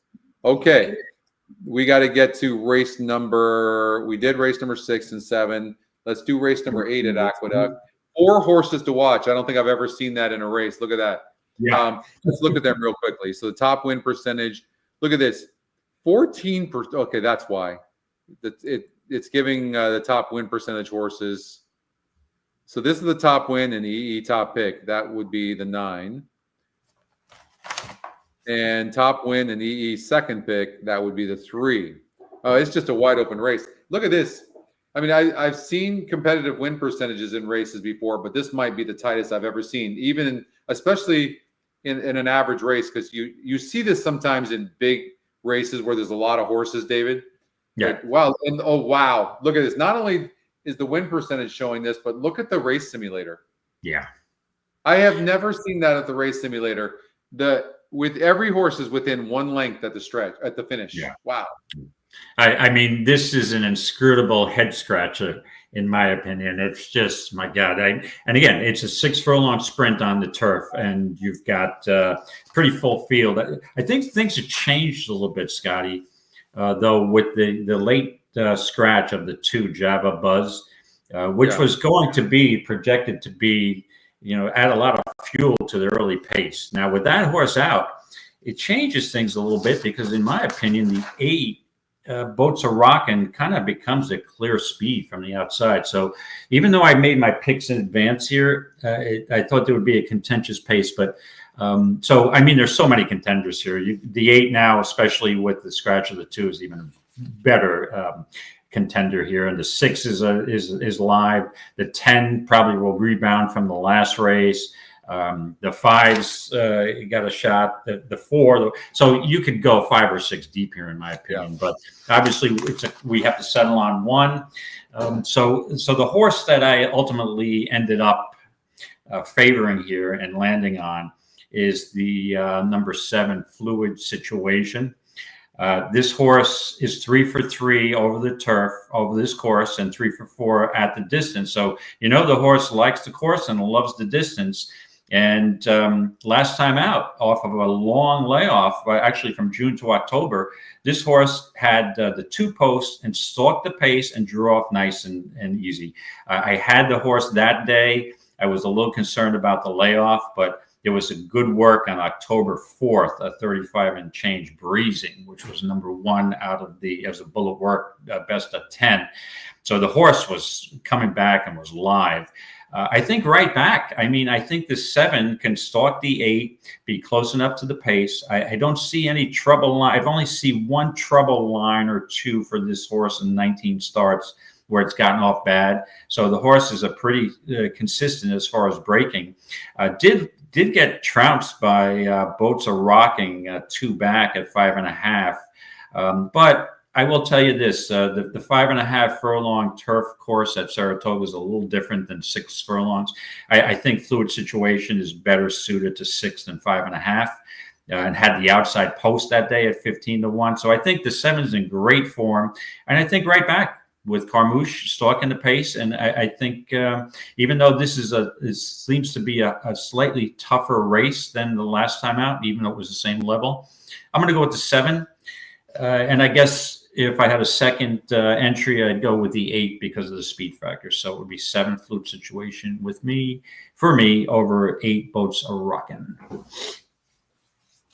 Wow. Who do you like this? I mean, I didn't pre-handicap, unfortunately, and I'm coming into this late, and this is it's rough. I mean, look at the 7 horses 4-1 EE morning line, then it jumps up to 7-1. I've actually never seen the morning lines be so high on every horse. Never seen that. And so between that and the win percentages and the finish, this just goes to show you there is no, in my opinion, there's no reason to take any horse that's not going to be 10-1 or above in this race.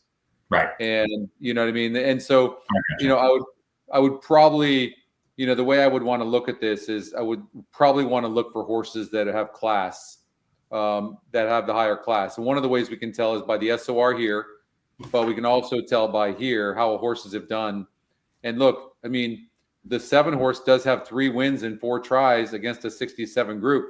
I mean, that is a big advantage. That's a super big advantage. Having so many wins going 6 furlongs on this outer turf. So on the turf. The 5 horse certainly looks like a fair player, right? A second and a third against a 70 average group. Mm-hmm. Big buzz. Doesn't have as much speed, the 5, but I will say last time out showed a little more speed than normal. So, but that was with Louis Rivera. We get Irad again, so the 5 is going to take a lot of money just with the Irad factor. Yeah, yeah. Second And the 8 horse. How about the 8 horse Boats Rocking? I mean, this clearly looks like a horse that, well, this horse is rated before here, but by the most part, it's the type of horse that gets the lead. Maybe it's because it's that much faster, but maybe from an outside post, I don't know, even from the 10 hole here. It's a bad sign when you break from the 10 hole and you're fighting for the lead. Why not just sit as you've got that post and you can take advantage of it? Right. Well, the last race at Keeneland, that was a bang-up race, a 10 post, and drew the worst of the post position. My God, and had to work to get to lead, and it says broke out here. So I guess I'd throw that race out. This be a little less of a pace here now with the 2 being scratched. So yeah, the 8 could go wire to wire here easily with this, especially with the scratch of the 2. The other horse I think you got to use is the Redham horse, is the 6, Live High, Live Low. I mean, this horse doesn't have as much speed and is more of a closer. But, I mean, if you get a decent pace, this horse is in pretty good form. And 3-1 morning, that's a definite contender. The 10, to me, is another contender. That's the closer on the outside. I always said on these 6 furlong races, if I want a closer, I want somebody from the outside post who's going to get a clear run. Because sometimes these turf races, when you turn for home, you get a full field of 10. That it's weaving. You got a closer's got to weave in and out of traffic if it's got the 1, 2, or 3 post. And the 10's going to just sit. And we've seen Rosario be a little closer to the pace earlier today. And this horse doesn't have any, much speed, but has won at the distance. So to me, off the bounce back, where stumbled and lost rider last time out, it could be live. And it was 4-1 in the last race in a 10-horse field where Fluid Situation won. And Seaver had finished second to Fluid Situation. So the 1 horse is a contender also. That's the dead stone closer. I mean, if you get more of a rapid pace than I anticipate, if the 4 does add to the pace factor here, the 1 could be flying at the end. So it's a wide open race. And it looks like maybe on this turf, maybe horses are able to close. Normally, you would think that you need to be like on the lead here at Aqueduct on this turf course, but it looks like maybe this is going to be such an interesting race. But here's the thing: this is an absolute crapshoot. It really is, because who's going to get the trip? Right, exactly. Right, who's going to get the trip? Who do you find is fearless? Like I find Manny Franco pretty fearless. Like I'm kind of leaning towards the 6 horse, to be honest with you. I like that last race. That horse ran a huge race going 6 furlongs. So already tipped its hand, if you will, that the 6 furlongs on the outer turf is no problem for it. And that was against a better field than today. The win percentage goes up. The GSR is the same, and the horse is tactical. That's a really good thing to have here.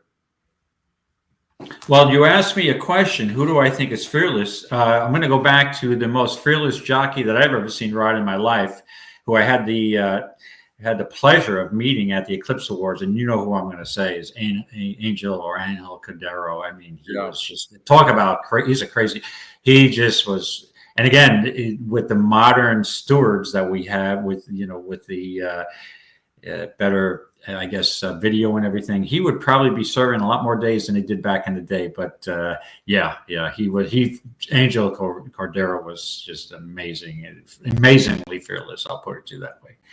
What about a horse, David? What about a horse like this 4 horse? I know we got to get on to the next race. Actually, Gulfstream Park race number 3 is coming up, and we'll get to that here. But we are. But what about a horse like that 4 horse?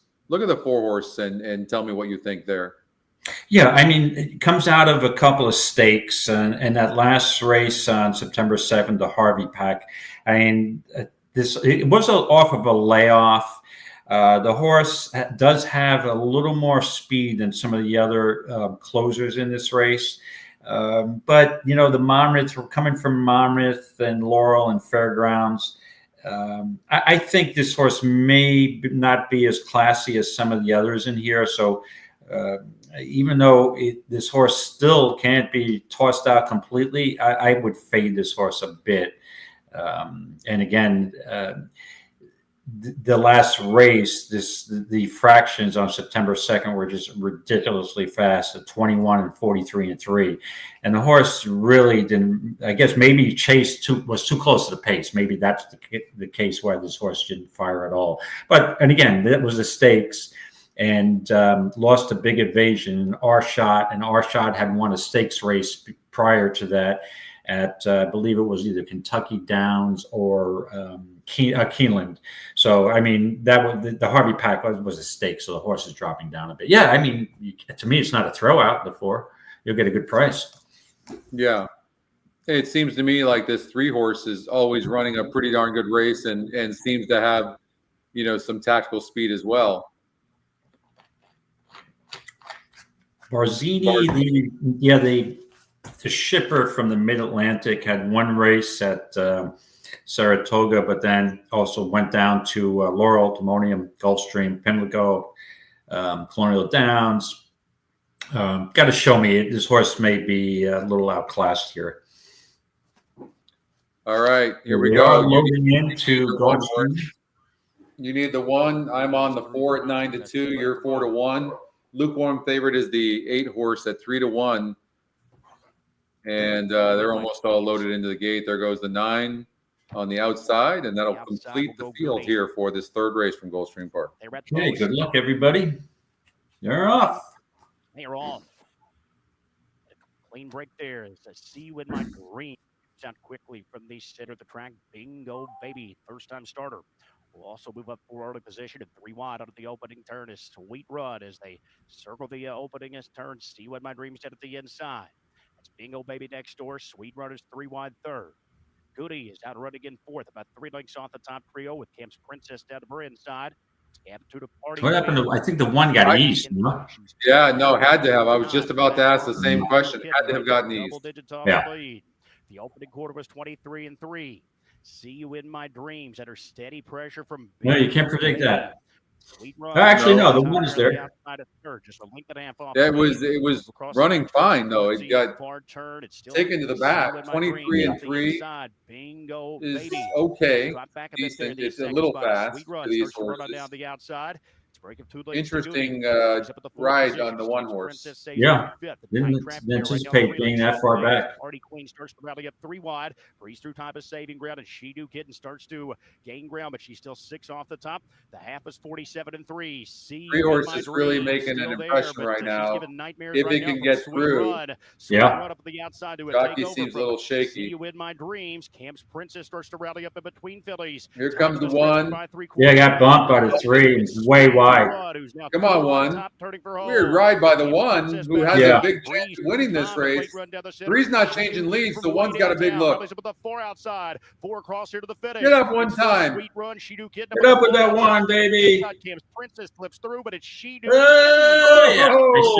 got it. She will win it. Okay. You got it. 1-2. And again, maybe I should say that about my horses now or closers. I'm like, I think my horse got eased.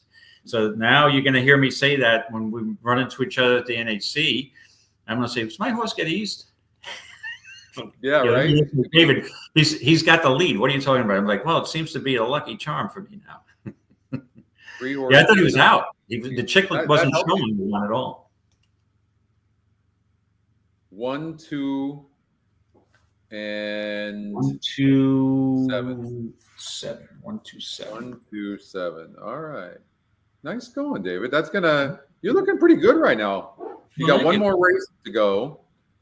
And that horse ended up getting off at the 3-1 lukewarm favorite. We talked about this horse strongly. Like, this horse had a really big look. Yep. Yeah. Let's see here. Yeah, I was starting to question my handicapping that you were liking my horse so much. I'm like, is something I'm overlooking? Yeah. I figured I'd be a little mean today. I've been too nice to you today. I'm going to ruin my reputation. Yeah, no, you have to be. That's you. That's just you. You have to be nice always. All right, hold on here. Let's go. Okay, I'm gonna just for the heck of it, we're just gonna do Churchill Downs here. Okay. We'll run this only because I think that there's a horse here. No, they took off. Never mind. Okay, you had a horse that you relied with. I like the 3-horse actually, Zapod, but all right. Let's get Did you say Zappa? The like Frank something? Zapod. Oh, Zapod. Z-A-P, Zapod. Zapod, not Zappa. Zapod. Hold on. Let's see here. Let's see how this horse is doing. Now I'm curious.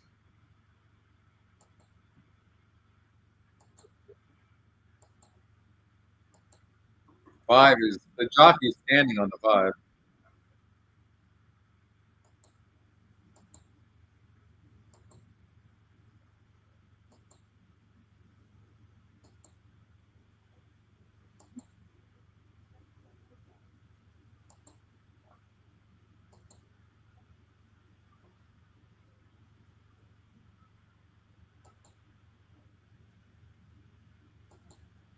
Four, 3.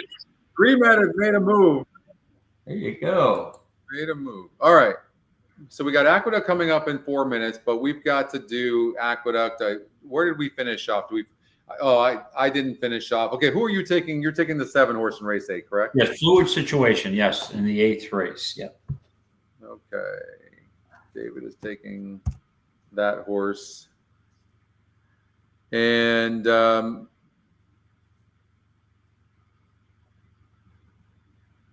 I'm going to take Mike Maker second off the claim with Irad Ortiz on the 5-horse. I'm going to take the 5. So, okay, Scotty with the 5, second time off the claim for Maker. Okay, you're locked in, my friend. Yeah. 7 for me, 5 for Scotty. I'm taking 5, 6. Okay. Race number 9. Okay, you're going to run the simulator. We've got this. Talk about another wide open race. We got a maiden 40 claimer going a mile for 2-year-olds. New York State breds. This is another head scratcher. So when I see, and again, you got a lot of horses who will be dropping from a maiden special into a 40 claimer. So, and off bad races. So this is really, really a tough one. So normally in a case like this, I don't really want a favorite. I'm trying to look for a price. So yeah. I'll just so first of all, it looks like the 6 can get the lead. Right. But that horse just had stopped completely the last couple of races. Yeah, I mean, it's only had 3 races. It's stretching out for the first time. I mean, certainly has every right to be able to stretch out. I'm not saying I like the horse, but in a race that's wide open like that, many times you take the speed because no one wants to win. The race simulator has the 4-horse win in the race, which is the EquinEdge long shot. It also has a decent win percentage at 15%. And it didn't really love the turf experiment, but it didn't love any experiment really. Right. But it is dropping in class.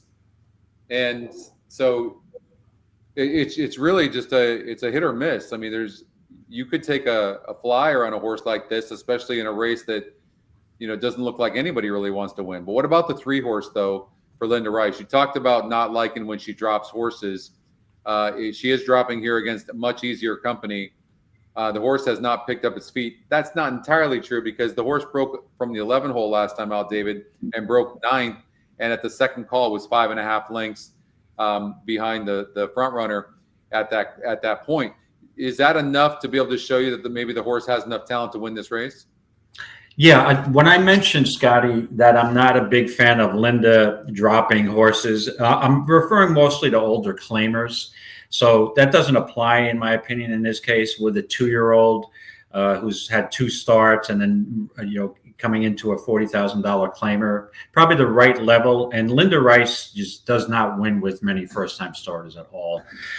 So the interesting thing with Linda is that they stretched this horse out in the first start, a mile and a 16, 2 turns in both, had a terrible post last time out and bumped start the last race, and now drops in class. But you got going from turf to dirt. There's a lot of questions here, Scotty.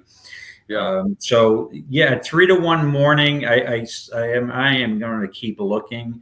And you actually, when you mentioned taking a flyer on a horse, and you were referring to the 4, this is who I eventually landed on. Miles and Miles. And the thing is, now, if you look at the last race, you'd say, are you crazy? How would you possibly play a horse who finished 8th, 22 lengths behind the winner? And I'm like, well, here we go. This is that was a turf race going 2 turns. The horse had the inside post and had absolutely no speed. Now it comes back to the dirt. It's a Matoli. Now, I looked at the GSR, Scotty, on this horse, and it doesn't seem to be too much of a difference between the dirt and turf. But when I hear Matoli as a horse, as a sire, I'm thinking dirt, right? So if you go back to this horse started at 7 furlongs at Saratoga, and obviously Chris Englehart can win with first-time starters, but normally likes to get a race or 2 in, I think. And the work isn't bad on November 9th. So if you throw that 7 furlong race out, to me, it's probably a dirt horse. The turf race going 2 turns may have given this horse a little conditioning, even though the horse didn't lift a hoof. But I wouldn't worry about that. You're back to probably the surface that the horse wants. And at 12-1 morning, this is a horse that would be a prime NHC horse for me. So, and again, I'm not saying that the 7 Chad Brown horse can't run and may be a big favorite here. Blinkers on, drops from turf with Manny Franco to dirt. But Daytona Moonshine didn't lift a hoof in that turf race either at 4.5-1. So it's kind of a guessing game. So if I'm going to guess, I am going to go with a price. So even though I think the 3 is very, very live, and I'd probably favor the 3 over the 7, I'm going to go with the 4 here. Miles and Miles. And it's like, it reminds me, I'm looking now. This race wasn't too clear, but I can see from Miles and Miles now. That's my Who reference. That's my Who reference for the day. My Pete Townsend reference. I know I'm dating myself, but I can see from Miles and Miles. So 4-3 for me, Scotty. All right. The 7 horse dropping in class for Chad Brown, Manny Franco. Going on the dirt, the GSR goes up. A lot of times you'll see Chad Brown put his horses on the turf, but they in this case, if we look here, you can see this horse probably preferred going longer in dirt. And he knew the horse wanted longer because he started the horse off at 8.5 furlongs. And the horse really didn't run a lick, but that was a much tougher field. This is a big drop by 12 points. The win percentage goes up and the GSR goes up. So you're likely to see a much, much different performance. The same as well as you're going to see from Linda Rice here. This is like you said, this is a freaking super, super tough race. I'm looking to see the metrics. The 9 horse. What about revivalism?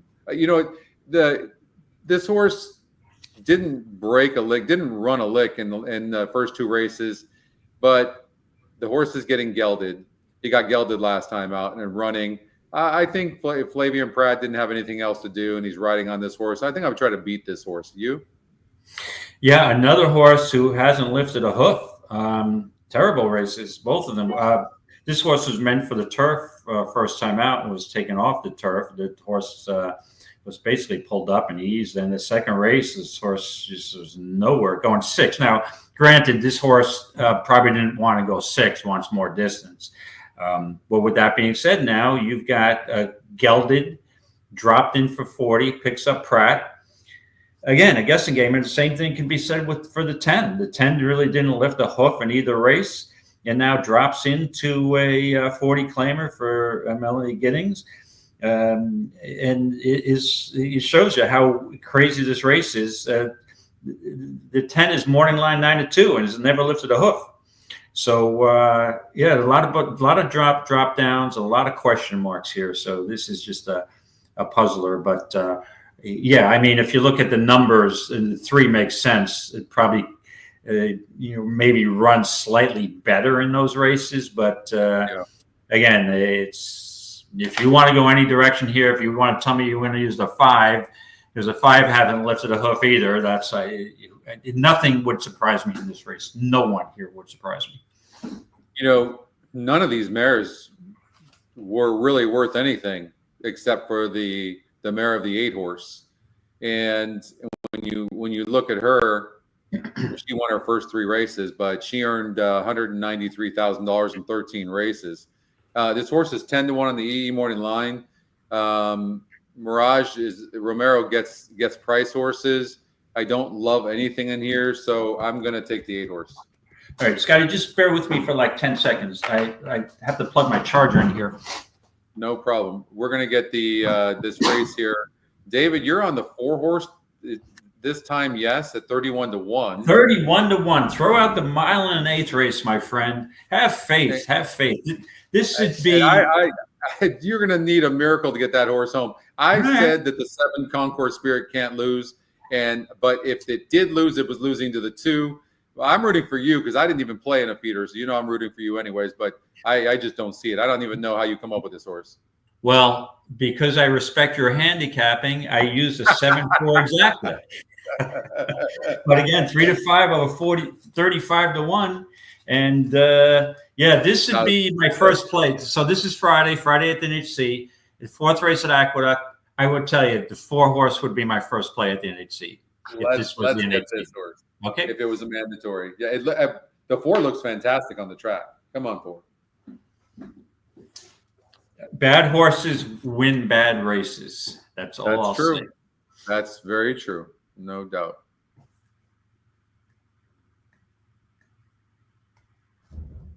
Seven makes a very nice appearance on the track as well. Yes, 7 does look good for a $30,000 claimer. Yep.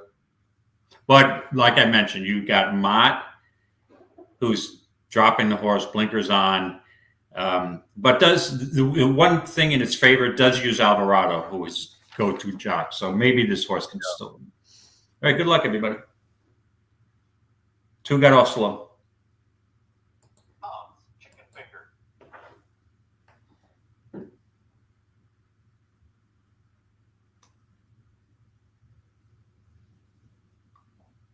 I'll tell you what, the 7 fought for the lead, couldn't get near it, and it seems to be struggling to me.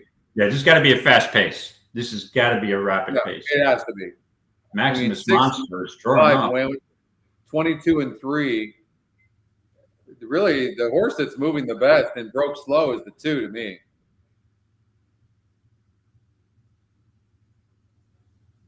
Four horses struggling a bit. So now they're all going to be closing. Of course, the pace is stopping. I'm not surprised by that. This all favors the 2. But here comes my 4 making an outside run. He's too slow. Well, hey, listen, he's got a little run. He can get second. But he's a little bit of rain. The jockey's having problems with him. He's trying to bear in. Something happened to the 2 as well. Yeah. Come on with that 7. That'll get me into the qualifier. Yes. Okay. There we go. 7-5. 1. I'm going to tell you, 4 horse next time out. If you notice, turning for home, that horse was full of run. Rapid pace.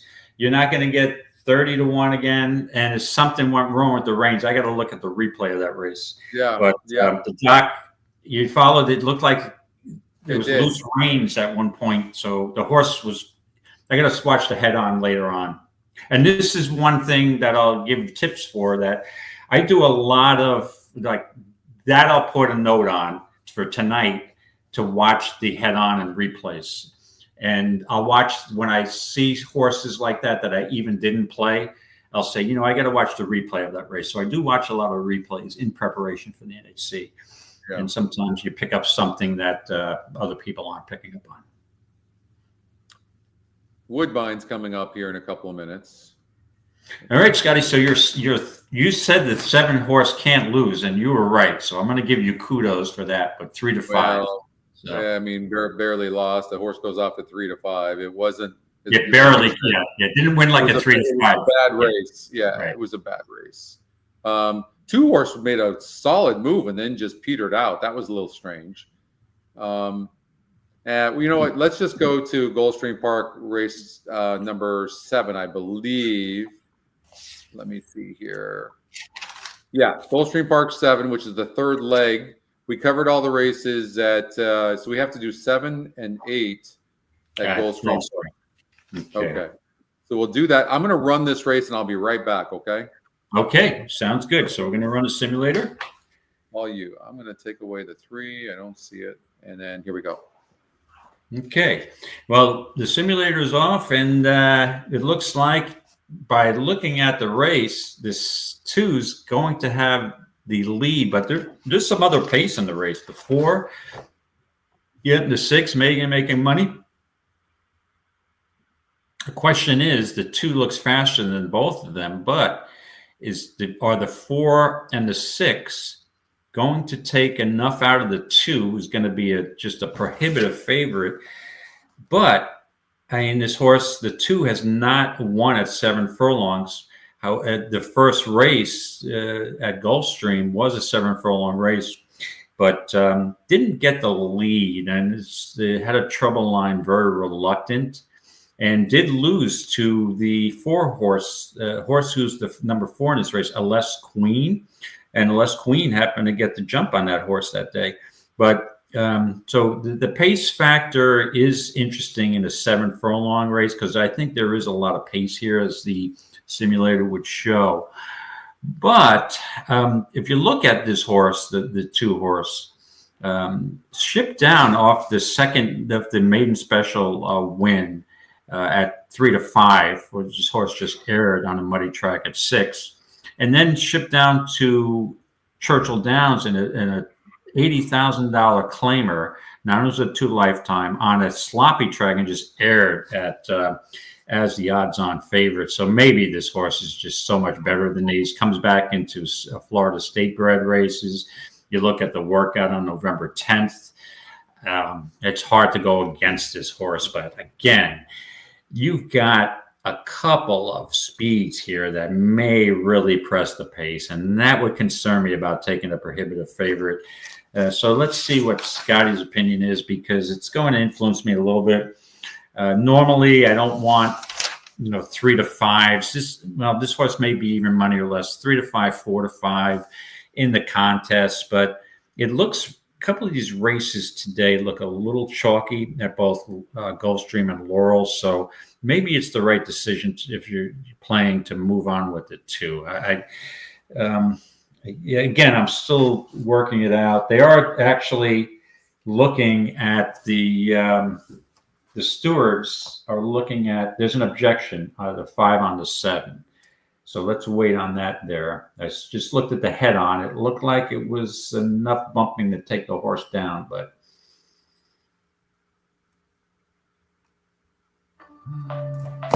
so the 5 is claiming on the 7 at Aqueduct.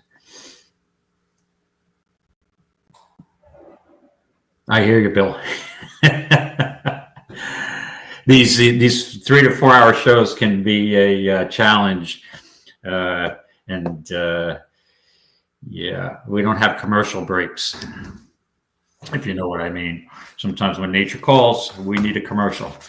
So, all right. So we have they're still waiting it out there at Aqueduct. And while we're on it, I don't think it's going to make a big difference in my saving a few dollars for because right now I'm looking at the leaderboard, the feeder, and we had 175 entries. So the top 35 will win a $75 entry into the qualifier. And right now, the leader has $76.10. So a table mate of mine at the NHC the year that I won, Gary Wright, is in second place. Hello, Gary. Shout out to Gary. He's a great handicapper, by the way. Gary Wright's in second. I am in ninth at $52.70, so it shouldn't affect my moving on. And Ray Arsenault in 10th place, former NHC champ from Canada, buddy of mine now. I usually make a practice of hanging out with him at the bar at Horseshoe after the day's done. So yeah. Let me see here if we have any result at Aqueduct. Go back to the video. Oh, it's they let it stand. So the final is 7 Concord Spirit over the 5 Humstinger, the $3.20 favorite. So now we should have a final leaderboard here, and let's see what we got. Okay, it's official. Winner is John Nespolini. Gary Wright second. Stephen Frankowak. Dan DeCina, familiar name. And let's see. I finished in 13th. And hey, look at this. I finished in 13th, Scotty. Just going through the leaderboard. Right. And nice job. Moving on. And who's in 14th? But Michael Soletta. Congratulations, Mike. Nice one, Mike. Yeah, I had finished 70 cents in front of Mike. So, yeah, we're moving on. Mike, hopefully it portrays bigger things in the qualifier. But we saved a few dollars, so it's always a good thing. It's all about ROI. All right. You ready to do it? I'm ready to go. I just started getting into analysis of the 7th, Scotty. I had just pointed out that the 2 is going to be a prohibitive favorite. And the question is, I think this horse needs to go 7.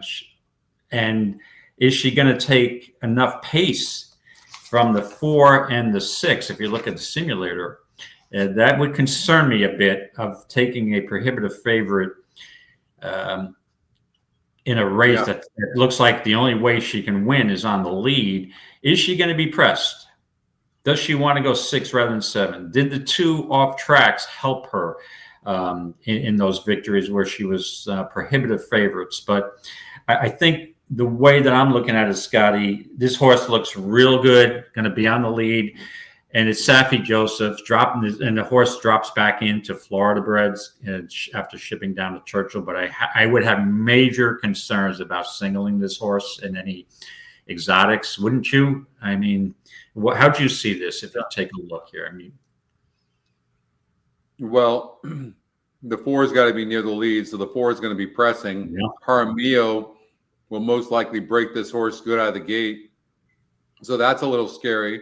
And I will point out that the 4 wired the 2 in the race on July 20th. So the 4 got the jump on the 2, but the 2 had a trouble line, very reluctant and in check. So horse looked probably green on Our Disaster looked green on July 20th. So, but again, it looks like has to have the lead. So anytime you have a speedball who's a prohibitive favorite, could get fried on the lead. So I'm a little concerned. I still may use it, but I'll have to talk it through. I don't think there's upside, right? Because the 6 horse got a low win percentage jockey, has burned a ton of money, and is going to fly to the lead.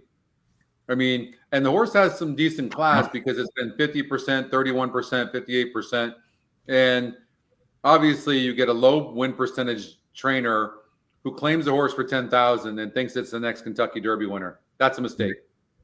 Right. But the horse is going to send. So the horse can do enough damage from that 6 pull. I don't see the 5 horse in any way. For me, maybe the 7 horse, Star of Saturn, the EquinEdge second pick for D'Angelo. And doesn't this horse get the perfect trip? Yeah, I mean, off stalking the 2 speeds, it looks like, this horse has got the 4 for 8 at Gulfstream, actually 7 for 8 on the hitting the board. And again, you got Paco, first time off the claim for D'Angelo off Bobby DeBona. There's a lot of things to like about that horse, that filly. But, the thing is, again, it comes to the point, do you want to win these contests, take a prohibitive favorite? It worked out in that first leg, Commencement, but Commencement didn't win by much at 4-5. So it is a risk because you've got a horse who's going to be taking pressure on the front end. But I think the overwhelming factor for me is Safi Joseph. Safi Joseph doesn't seem to do anything wrong. So if I'm going to get swayed one way or the other, I've had a lot of success with Safi Joseph horses these days in just moving on in these contests. So I may be willing to take the risk on the 2 Bar Disaster. Remember, that wasn't a strong field at Churchill Downs. No. And the horse got the lead and was losing ground. So that wasn't an optional claiming 80. That was a non-winners of 2 lifetime. A race you don't see a lot of. And then, you're talking about the 4 horse that's super fast and went gate to wire, winning by 8.5 lengths. And then came to this level going 7 furlongs and just couldn't clear. I think, Jaramillo's sending. The 6 horse is sending. There's only 1 horse to use in my mind worth using, because even if the 2 horse wins, if you're going to take a speed horse, you're going to take the 2 over the 4 and the 6. So if it wins and goes off at 3 to 5. But if you take the 7 horse, you might even get 3 or 4 to 1. I think strategically wise, you have to take the 7. Okay. With that being said, again, it's a tough call for me, because normally I would favor the 7 and move forward with the 7. But because of the Safi Joseph factor, and I think this horse may be a really good filly and maybe a stakes filly, in the future at Gulfstream. I'm going to go with reluctantly going to go with the 2 Bar Disaster. And it could be a disaster if it gets pressed on the lead. But so it'll be 2-7 for me, I guess. Either way, if I have 2 entries, I'd go with 2 on one and 7 on the other. Joe got 21st. I'm scrolling down there. Joe Jalowski. Cool, Joe. You're right in with us. All right, good deal. I'll be watching for you guys on the leaderboard. Ellen Patrick Lavelle, she made it at 35. She's number 35, and it's top 35 entries win. So congratulations, Ellen. That's amazing. Let me see. I'd like to look at these. She tied with Ronald Tang, and Ron is in the top 10 of the NHC leaderboard with us. Yes, so I guess. First of all, Ronald is a fantastic handicapper and even better guy, David. I don't know if you know Ron? Yeah. You know him. Oh, okay. He's a West Coast guy? I don't think Ron lives on the West Coast. Okay. I said a couple of years ago, I sat at the same table as him and Mike Somich, and it was a pretty amazing table. I can imagine. Mike's a great horse player, handicapper, sure. He is. All right. I'm going with 7. You're going with the 2. Reluctantly. Anytime I pick chalk, it's always reluctantly. I'm curious who Mike and Joe are going with in this race, if they want to tell. Yeah, you guys, Mike or Joe, in this. Everybody on board with me with the 2 reluctantly? Okay, Gulfstream Park race number 8. That's the 6th event. Okay, let's do that. Race 8 at Gulfstream Park. We got the simulator running. What happened to my notes? Oh, here we go. Okay.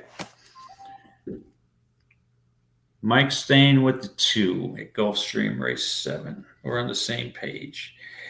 All right. This is a 1 mile optional claimer for $25,000 claimer. And these are colts. Okay. 3-year-olds and up. And the big question is, you've got a Todd Pletcher horse here who drew the rail, is coming out of the Risen Star. Cardinal. Hasn't been out February 17th, and now ships down to Gulfstream off a long layoff. Pretty steady works, nothing fantastic, and is cutting back from a mile to a mile, and does show speed. And that horse is going to be on the lead from the Royal, you would think, right? That's what the simulator shows, correct? Let me see. Who are you talking about? The 1 Cardinal. Cardinale? One scratched. Oh, that makes my life a lot easier. 1, 3, and 7 are scratched. Oh, this is going to be a chalky, low-price race. Wow. So what do we have? I got to pull it up here. For some reason, I'm behind. I'm still on Aqueduct. So you've got to figure the 8's the prohibitive favorite, correct?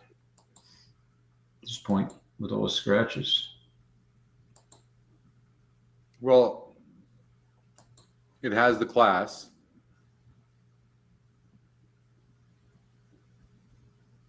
Six doesn't seem to have any speed. It's tough to be that far back.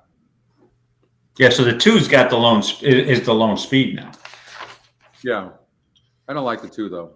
No, I am not sold on that horse. This horse has been trying a mile and an eighth back in. Yeah. How are we going to take a horse like the 6 horse that has 1 win in 18 races against a horse like the 5 who's got 7 wins? Correct. No And way. the 6 has absolutely no speed at all. But Joey Bravo picks up the mount. I have to tell you, I'm not going to spend too much time. I think it would be the 5. The question is, the 5 is claimed for 12.5, has been racing at 12.5. Now you got a $25,000 claimer. I'm going to go with the horse. Originally, it was going to be my second pick. Cardinale was going to be my first choice. I'm going to go with Barboza's horse on the outside with Jaramillo. Look at the work on November 8th. It's just this race. This horse is going to be no price at all. So you're going to have 2 races at Gulfstream where I'm going to have the prohibitive favorite in both. Don't love it, but hey, it's what's on the menu today. And sometimes you have to go with the limited menu we have today. So I'm going to go with the 8. Havildar, who, by the way, has just earned just a crap load of money. Like, yeah, but there's nothing in this race, Scotty. No. The scratches just ruined the entire race. This horse has enough speed to stalk the 2 and probably just take over. I don't see this being much of a race. I'm going to go with the 5. All right, Scotty's going with Morgan Point. To me, that's the other logical horse. Yeah, I don't want any part of that, the 2 or the 6. 6 comes from too far back.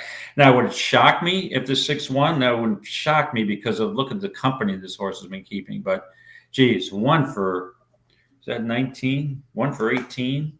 I don't want any part of that horse. So, yeah, so it's 8 for me, 5 for Scotty, and looks like a chalky exacta. All right. Laurel 8. Laurel 8. Can't get that up. Joe's going with the 6 horse. At Gulfstream in the 7th race. Okay. Yeah. The speed, right? Okay, Joe. Good luck to you, my friend. All right. Do we have any scratches here at Laurel? So I worked through Laurel 8th, and I couldn't figure out the 9th, and then I've got to work on Delmar. We'll work it through together. Since you're the West Coast guy. You know, Santa Anita, he's got the lead in that contest all the way. Scotty does and finished 4th, gets his NHC seat. So who am I handicapping the West Coast? I should just rely on Scotty's expertise. Well, I do know most of the horses, but right. Well, you've got to figure that's your comfort level. So give you a hypothetical. If you had an online qualifier, NHC qualifier that was live money, and you were playing all on a Saturday, mostly Aqueduct Stakes races, and it was all Aqueduct races, or compared to Santa Anita or Delmar, all stakes, basically a lot of stakes races on a good Saturday card. Your comfort level obviously is much better with the West Coast. Mine is the East, correct? Yeah. Depending on the field sizes too, though, right? Right. Yeah, that's true. That's true. Yeah. The 1 horse has a lot of speed, needs a lead, but I think that Laurel Park stretch is pretty long. It's long, yes. And the one thing, but look at this, the 1 horse, it's got a 99 pace metric. And I've always said you get 25 or 30 advantage on the second fastest horse, it justifies a play right off the bat. But again, this horse is 9-5 now. EE Morning Line will most likely be the favorite because of the speed from the rail. But they are going 2 turns. It's a mile and a 16th. This horse, if you have any questions about it, the horse has never gone a mile and a 16th and won. Granted, only 1 start, but looks more like a miler. We had a mile and a 16th just in the private terms and just lost to Copper Tax, held on for an awful long time. Then in the Federico Tessio, same situation, rail drawer, trying to wire the field, and he got caught again by Copper Tax. Copper Tax was in the stakes race at Aqueduct last week, the Discovery, and didn't win, but that was a pretty tough race. So, yeah, this horse is going to be real tough. But I believe there is enough pace to, Ain't the Beer Cold is not slow. Margin of Error's got some speed. I think there's going to be a pace, contentious pace here. Did you see it that way, Scotty? No. There is nobody near the pace of this horse. Here's the thing. Throughout the last race on the turf last time out, they tried the turf in that non-graded stakes race. The horse was only 7% to win. Throw it out. And now goes up 5 points in GSR, 8.5 furlongs. The horse barely lost against a 68 group. This is a 62 group. This is not a strong field. And I would imagine the 1 is just fine. And so for that reason, you could take a horse like the 3, but the horse is moving up in class. I don't know that the 1 comes back to them. I think this 1 is look at if you throw out the last race, David, look at how well this 1 is run. Oh no, agreed, and it's keeping good company. The last couple, Miracle Wood, Private Terms, your local stakes races in the Mid-Atlantic tracks, Laurel and Pimlico. But here's the thing. The one thing I think we may be overlooking is the layoff. This horse hasn't been out since that was Preakness Day, correct? Or maybe the day before. The horse hasn't been out since May. So what's the trainer's stats off a layoff? Jamie Ness is probably 19%. 19. First race back, which is fine. But, with that being said, Scotty, I think you have to use the 1, obviously, if you're playing exotics and horizontals. But I just think there's a couple of question marks. I will definitely use the 1 in something, but I am going to try to beat this horse in the win slot. I think there's enough pace. And I have a long shot here that I think I'm going to try to get on the board. And that's of course, you knew that was coming. That's the 4, Unbridled Bomber. I know if you look at the last 2 races, Scotty's going to tell me David's crazy. I don't know how he comes up with these horses. No, I knew it was a 4. I put it on the 4 before you even said the number. I knew you knew that because she's like, hold on a second. You're using a horse who finished 8th, 13 lengths behind, and then didn't lift the hoof the other time, even though it made up a little bit of mild ground there.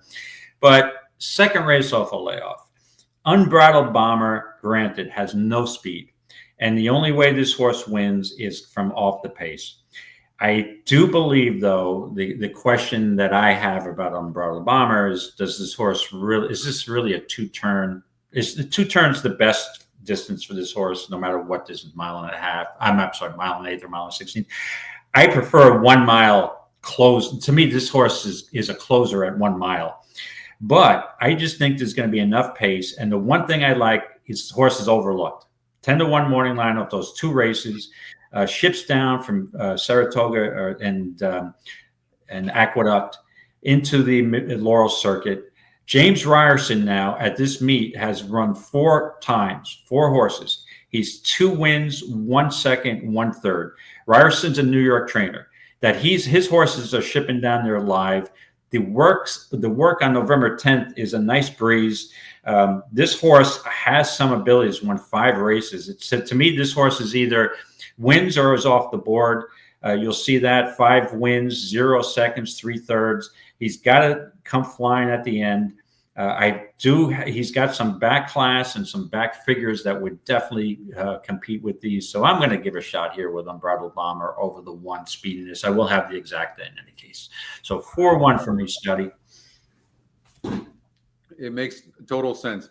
I think this 3 horse is a pretty nice horse. The flexibility it showed in coming from behind last time out. And that was an easier field, though. The win percentage does go up here, though.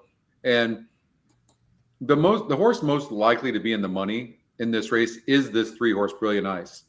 The other horse I'm considering is the 7 horse Margin of Error, who looks like a player. In 6 races has earned $74,000 going 8.5 furlongs on the dirt. That's a nice record. Yeah. And I did look at the 3 Brilliant Ice off a layoff. This horse just exploded in a 10 horse field, and that was the Maryland Million Classic. There was a pace up front, and this horse got 1 1/8, so obviously can handle 1 16th. But this horse has been in good form. So this horse definitely scares me. Definitely scares me. The 3 horse, also 7 could stalk the pace, and it's a competitive race. But I'm looking for a price there. Yeah. Also, the 3 horses getting Lasix back on. So the didn't have Lasix last time out, but still won by 5.5 lengths. It didn't matter. The 7 horse, no changes. This is a super good horse here too, right, David? I think that we would have to consider this horse. Look how consistent this horse has been. Oh yeah, absolutely. And I will tell you this: I didn't see. I apologize.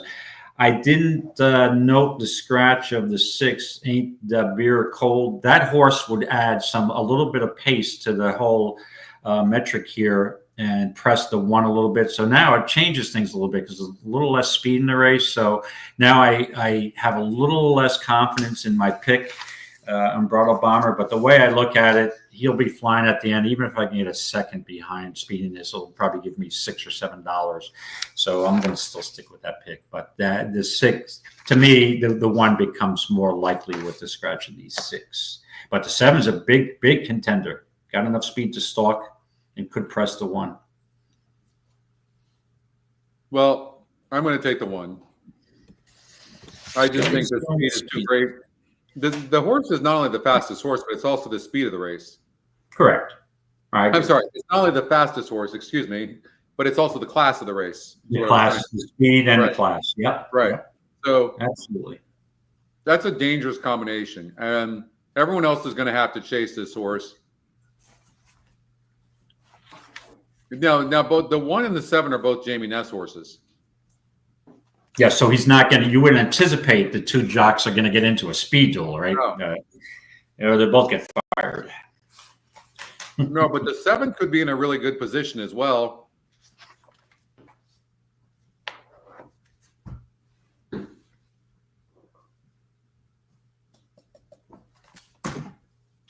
Four is closing. You've got that long stretch but still, you know what? The thing about, even though you've got that long stretch over here, speed seems to do very well. It's one of the reasons why I'm considering the 7 horse as well. I think I'm going to do 1-7, even though I like the 3, but I do like the 3, but the 3 might have to come from a little bit too far back. Okay. So it's 1-7 for Scotty? Yeah, I mean, I'm going to use the 1 on one ticket and the 7 on the other. Okay, and I'm using the 4 Unbridled Bomber, and if I had a second ticket, it would be the 1 Speediness. And I was just going to mention to Mike, but I see Mike probably left. Be back in 30 minutes. Yeah. I was going to think you're in the qualifier. I think you'd take Brilliant Ice as a hunch play, as a big hockey fan like I am. So we're going to see what horse when you get back who you took in the 8th. Yeah, so. I had season tickets to the Kings. I know. Yeah, and you keep rubbing in the Stanley Cup went over my beloved New York Rangers. And can I ask you, were you there for any of the games or no? All of them. Are you serious? Yeah. It was fun. And you know who else? I don't know if you know him. I think he used to be a season ticket holder. The heck is his name? West Coast guy who's on Bick all the time. If I think of his name, I'm having a senior moment right now. Okay. That you may know him, but so you go with any horse players? I gave out because I had, there was like 40 games or something. I gave out most of the seats until the playoffs. Hockey's a playoff sport. You buy this. I had season tickets to the Rangers years ago. You buy the season tickets for the playoffs. That's basically it. If your team doesn't make the playoffs, it's like, all right, well, wasn't a good investment this year because you could sell a few of those playoff games and make back a lot of your season ticket money.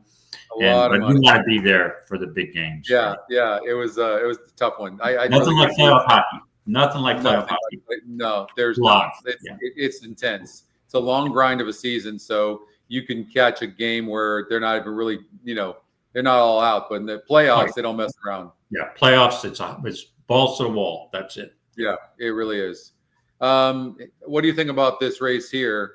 It looks like a tough race. All right. I'm glad you asked that question because I was handicapping, finishing it up this morning, and I'm like, I'm buzzing through this pretty well. And then I get to this 9th race at Laurel. I started looking at it, and I wrote 3 letters down: UGH. Ugh. I cannot figure out this race. So I'm like, we'll just talk it through with Scotty. We're handicapping. Throw us a race, and we'll talk about it. So let's run the simulator and see if we can come up with anything that's logical here. I have no idea. Dave Weaver is calling me. I mean, one second. Dave Weaver? Yeah. Ice cold. Tell him I said hi when you talk to him. Let's see here. Does he want us to hire us to do a show on FanDuel? I got, what, Dave used to do shows with me all the time. I need to get Dave on. I don't know why. Sure. I know to do that. Dave's a riot. He interviewed me at the NHC after the win, and then I've run into him. He's I don't know how much I can say here, but he's a partying guy, man. Jesus. You have no idea. And the one thing, and I just don't want to say too much, but I ran into Dave at, I would say it's late or early in the morning in Vegas. And I'm like, hey, and he was feeling pretty good. And the only thing I could think is like, oh, geez, he's got to do I don't know how he's going to be tomorrow. He's the most professional guy. He started interviewing people like nothing happened. It's like he's so professional. It's just unbelievable. So he's so talented. So he really does things so easily. Yeah. Yeah. The first time I was on the quarters with Dave, he was wearing sandals and shorts, and it was like 50 degrees outside. We're doing the night show, the quarter show. And then he's wearing a jacket with a tie on up on the top, and I was just I was like, because you don't picture that, But no. Yeah. And the one thing, and again, when I say this jokingly, or maybe because I admire the guy, he's so professional on the on the show and on the interviews and everything, and at the NHC. And then when you see him at night, he's a nutcase. He's an absolute nutcase, and I say that. Where I come from, if you call me a nutcase, that's a compliment. So I'll put it that way. So we're all nutcases. I used to be a real nutcase at night. So I'm not, as I've gotten older, not so much. I told Dave I do ice. I don't do it as good as him, but I like perfected ice cold. He has all these Dave-isms and these phrases and flaming wheelie bus, and I just like it's so cool. Like he really is like he's his own meme. I mean, for sure, right? Yeah. And I'd love to do it. I'd be ice cold. Yeah. But I don't think he could come on with us, right? Because of his exclusivity with FanDuel. No, he can. Okay. Yeah, we got a great relationship with FanDuel as well. Yeah, we're gonna get him on. I just hadn't even thought about it. All right, we got these are the contenders in the race. These are the contenders. We got to finish up this. Listen, Gulfstream Park 5. Hold on here. Aqueduct 6 is 21 minutes away, so we are we are pushing it. Okay, so we got Delmar after this. All right, so let's talk this through, and just for disclosure. I mean, when I see a race like this, I'm really having problems with. I'm going to rely on EquinEdge mostly. So it's probably going to be one of my top picks. Are going to be either the 5, 8, or 7. And then I'll go with the long shot. I'm looking at Lady Charlotte. I'm a big Lacey Godet fan. She's a really good trainer. But again, we're going to, she's 1 for 31 at this meet, so her barn is cold. But this horse is a logical contender, but just seems to run the same race every time. It's nothing great. Definitely could win. Lost to the 8 last time out. And we do have a scratch of the 6. Okay. So, I mean, I guess I would, could this horse rebound? This horse has got the lead, the speed, right? Let's see how much speed on the metrics. So the one is an interesting horse. I'll start us off. The one is an interesting horse from the standpoint that it's got the top pace number, but it doesn't have to have the lead. And I like that because I'm pretty sure the 7 needs the lead and the 7's going. Right. But the 7's form just looks okay. I don't know. It's cutting back from 7 furlongs to 6. I don't really love a cut back from 7 furlongs to 6. I prefer an 8 furlongs to 6, believe it or not. I agree.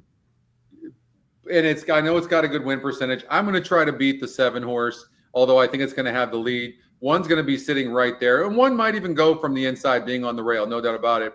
And then if that happens, who's the horse just sitting in the 3rd spot? And that's really the 5 horse. I mean, at this level, these horses, I don't love the 5 necessarily because these horses don't usually put back-to-back wins together. They just don't. Mm-hmm. Right? They've got these little physical issues here and there. And I don't know. And then the 8 horse is 9 to 5 on the odds makers morning line. Why the hell is the 8 horse only 10% and 6 to 1 on the E morning line? I don't like that. So I'm going to take a flyer with the 3 horse is what I'm going to do, David. I think the 3-1-2 back, it's got a good win percentage. I don't know what happened last time out, but I'm going to give this horse another chance. The bug's on there. The horse is getting 113 pounds for Corrales, so I'm going to take a chance on the 3. Yeah, the 3's in real light. This is a head scratcher. And you know what? That with that being said, with the Lacey Godet's barn being so cold, I mean, if I look at the 8, if I'm comparing the 7 and the 8, because I'm going to look for a little bit of a price. I don't want 9 to 5 morning line in a race like this. The 8's been racing a couple back at Charleston, racing a $5,000 claimer. This horse doesn't have a ton of speed at all. I think Lady Charlotte may be able to reverse. This horse has got some speed at 7, cuts back from 7 to 6. You know what? I'm going to go with the Lacey's horse. I'm going to go with the 7, Lady Charlotte. At this point, I think that, again, it's not a great race. And I just think this horse has got a little more speed at 6 to stay close to the pace and maybe hit the board. So I'm going to go with the 7. Let me put the 7 in my pick here. Very reluctantly. I have no confidence in this horse. And I guess I'd back it up with the 5. We got Delmar 4 and 5. Okay. All right, we only got 2 more left. We're okay. Let's see here.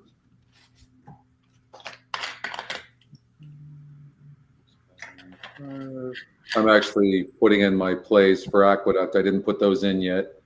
Okay, yeah, take your time. I'm going to start looking at, again, I haven't looked at the 2 races at Delmar. I figured we can go through them because you're the West Coast expert. And so let me start looking at, pull up my EquinEdge here. Switch it to Delmar. Okay, Delmar race. Now, what race was that? 4 and 5 at Delmar? What races 4 and 5 we've got coming up, yeah. Okay. All right, and we got the scratch of the 3, Revelation. All right, let's see who the pace factor, who the unwritten code is, a speedball. And this is a turf race, 5 furlongs.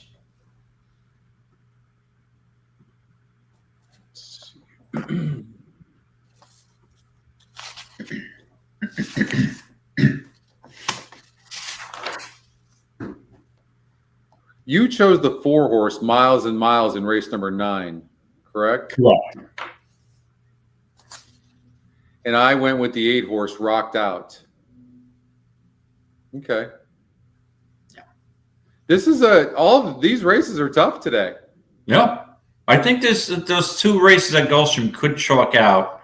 But other than that, it's and again, do we ever have a day where they're easy, right? Even some of the ones that look easy, and it ends up being strange results. What's up, Scotty? Souvenirs.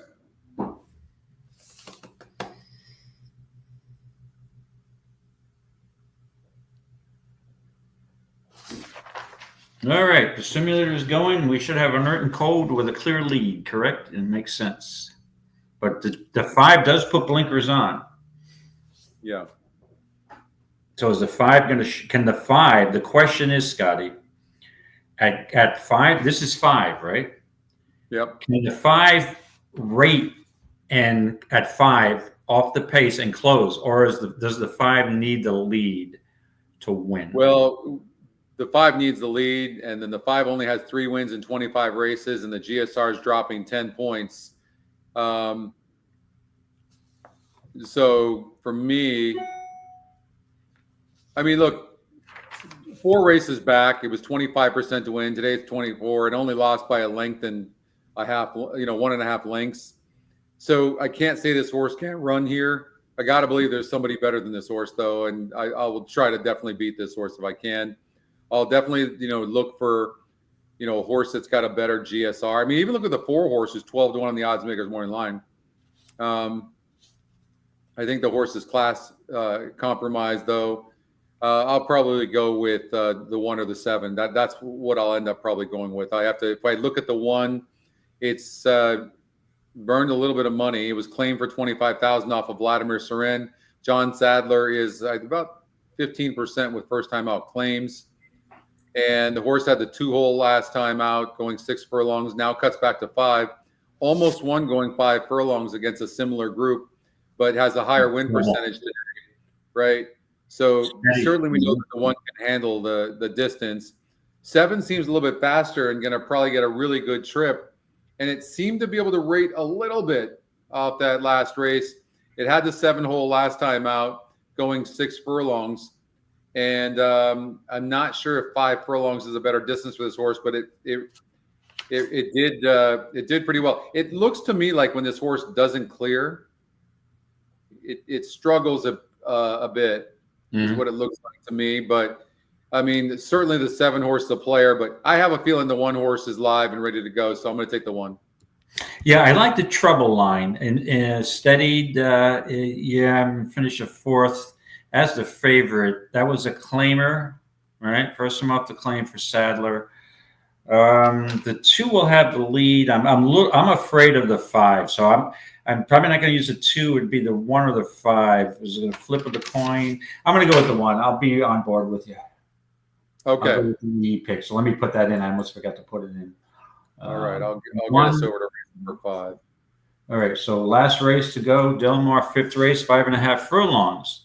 And that's on the dirt. On the dirt, correct. Yeah. Yep. Oh, we have a large field here. This is another. Okay, let's run the simulator and see if we can make any heads or tails of this race. Aqueduct race number 6 coming up in 12 minutes from now. So we're doing pretty good. Would love to catch the Gulfstream Park race number 5 live. That would be great. But let's see what we can do here. The 8 horse, 21% bags gold. Let's see. Let's take a look at this. So Ryan Hansen claimed this horse for $20,000. And the horse did not run good first time out for him, and now in for $10,000 is the top pick. But this horse has burned a lot of money as the favorite. This horse has lost every time. I can't take a horse like this no matter what. So I'm going to go like this, and I'm going to get rid of that horse. And then this is what the race looks like. To me, the winner is between the 2, 6, 7, 9 somewhere. Yeah, I'm looking at the 6, Sunrise Journey. This horse, a 9-year-old, has won 17 races. The concern I have with a 9-year-old is eventually they go off form, right? How long? This horse has been racing, maybe have gone off a little off form the last couple. Well, the other thing is the 6 horse seems to need the lead. The 3 is pretty fast. The 4 is pretty fast. The 5 is super fast. So, and then the 8 is, I'm not saying the 8 can't win, so I don't want to talk anybody off of it. It's just burned a lot of money. But there does seem to be a lot of speed that could go with the 6 horse and really hurt the 6 horse's chances. Sure. And also got a really good workout though. The 8 on November 3rd. Let's see here, November 3rd, the 8 horse. Yeah, bullet work at Santa Anita. That is a good work, no doubt. 3rd race off a layoff. It looks like it was too tough of a field. The time before that, though, broke well, then went wide. I mean, this is a contender here. There's no question, but it's faced like this before. I mean, yeah, it's just, I think I'm going to try to beat it. I think I'm going to try to beat the 6. The EquinEdge long shot.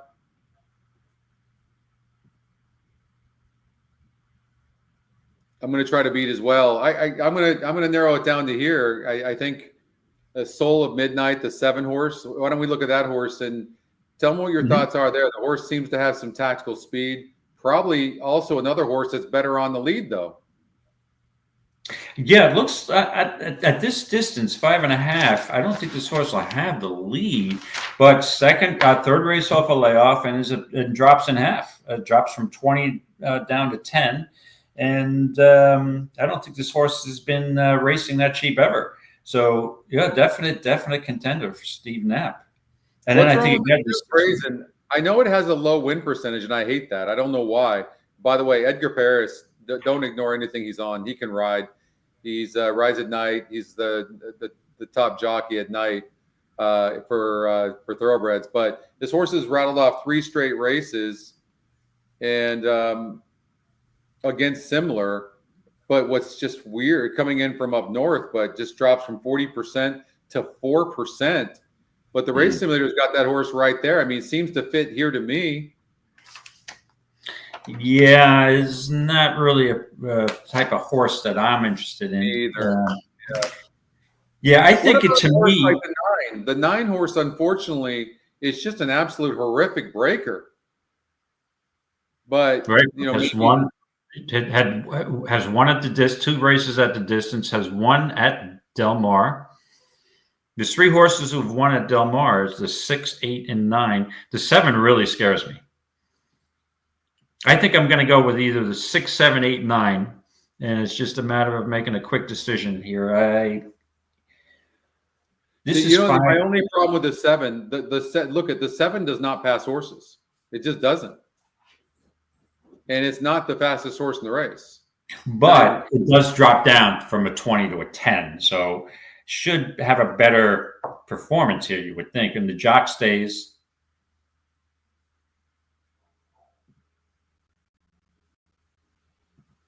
And the 9 draws outside. The 9's wide and a poor breaker. That's not exactly a recipe for a win. Wow. I thought I had this race nailed. 6 minutes, 7 minutes, guys, to get in your wagers. All right, I think I'm going to make a decision here because I'm looking at the 6. A horse has won 17 races lifetime. The work on October 27th is okay, which leads me to believe the 9-year-old still has it. Drops down from an optional 20,000 state-bred claimer at Los Al, right? Has won at Del Mar. Maybe the 10,000 is the level this horse needs to be at. I'm going to go with the 6 Sunrise Journey over the 7. So I'm going to put in Sunrise Journey. Sunrise Journey. Not too much confidence, but you got to pick somebody.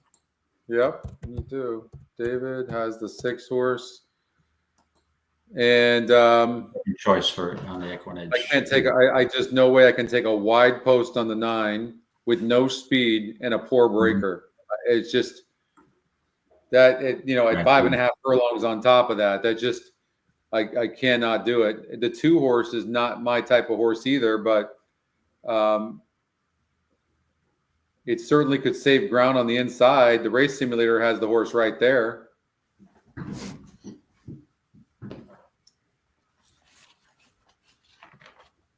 And then there's the 8. Is this the race? The 8. Yeah, you know what I mean? Is this the race that he gets through?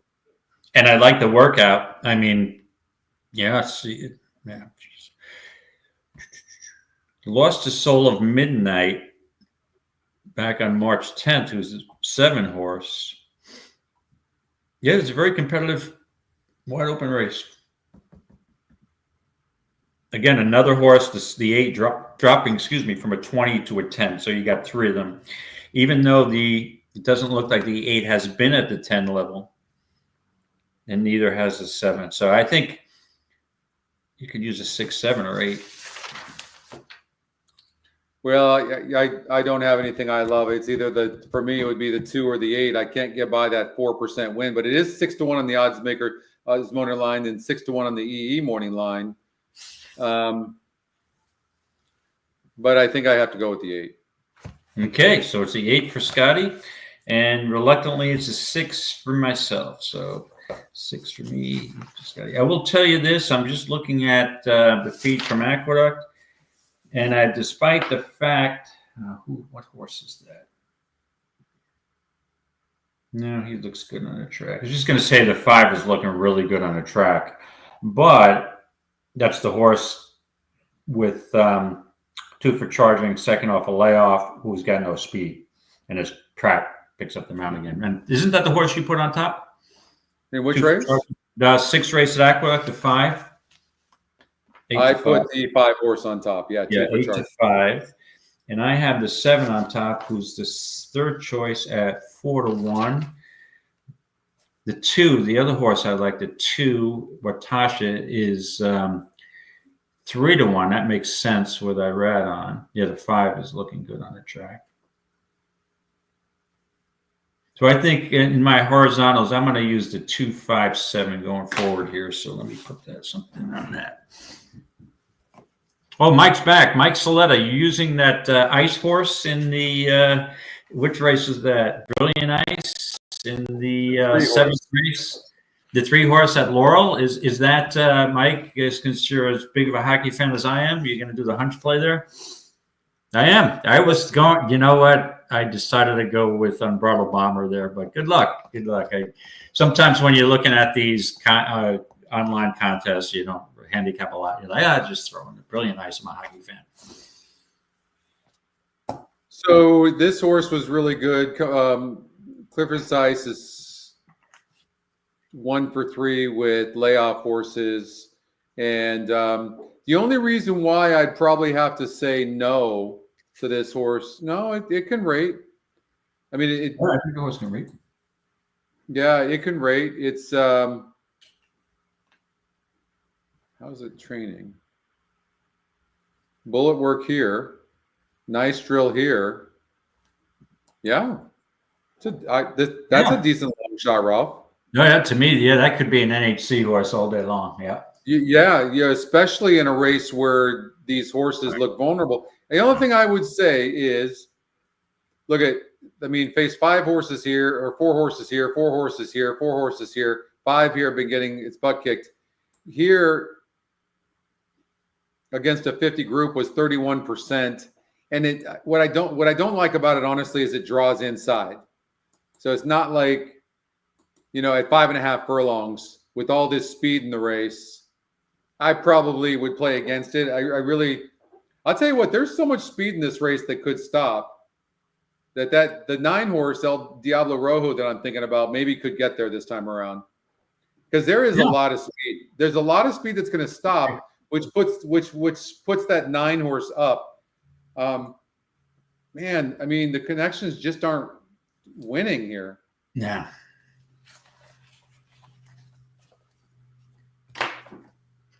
But for me, it's a play against. You got no speed from the 9 hole, but that's how much speed is in here. This is where the race is going to come back to you. When you have so many horses, David, that seem to need the lead for their best. This is where they all stop, and then you see somebody coming from behind, and it looks like they're they're just flying, but they're really not. The other horses are stopping. That's kind of what I see for the 9.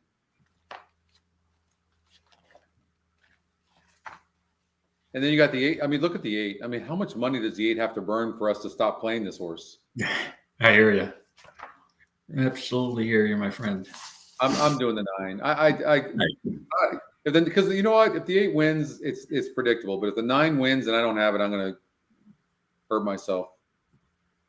Don't hurt yourself. By the way, too, I think the other horse that I would choose, it would be the 6. And I'll tell you, what is the old saying that speed kills speed? If the 6 does clear amongst a bunch of horses that need the lead, then the 6 wins the race, right? So you'll know in the first couple of jumps that the 6 has the lead. How are you going to catch the 6? Right, and it's won 17 races, and now maybe the 20,000 the drop from 20,000 back to 10.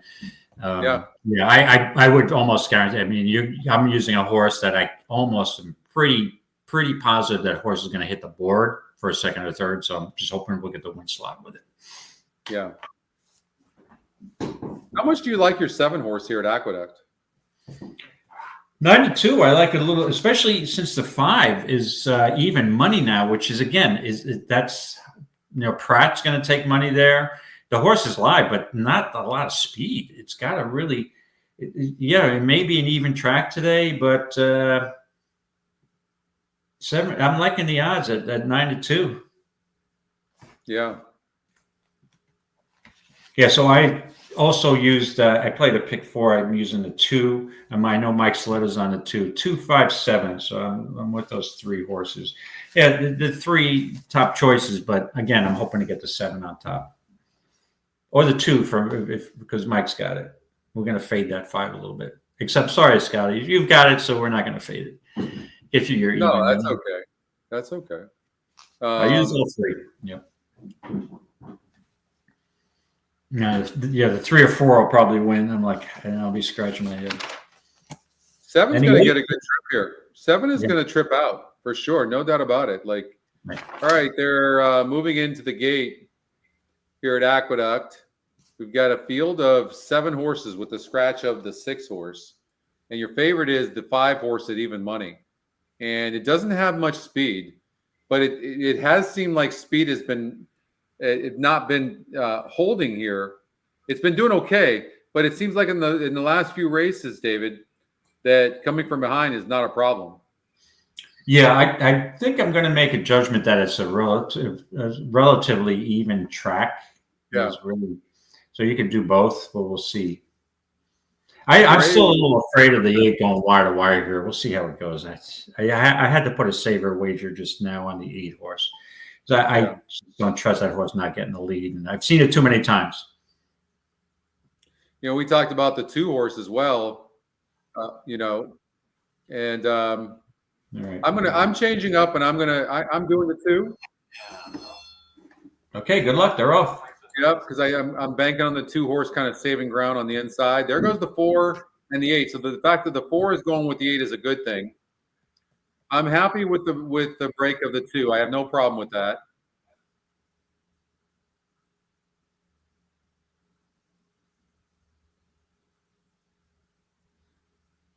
Eight and 9-2. Parker Ness has a nice lead. And here we go. Just like I predicted, the 8 got a quarter in 23, which is crawling. That's fast. That's pretty fast. That's 7. That's kind of, it's moderate at best.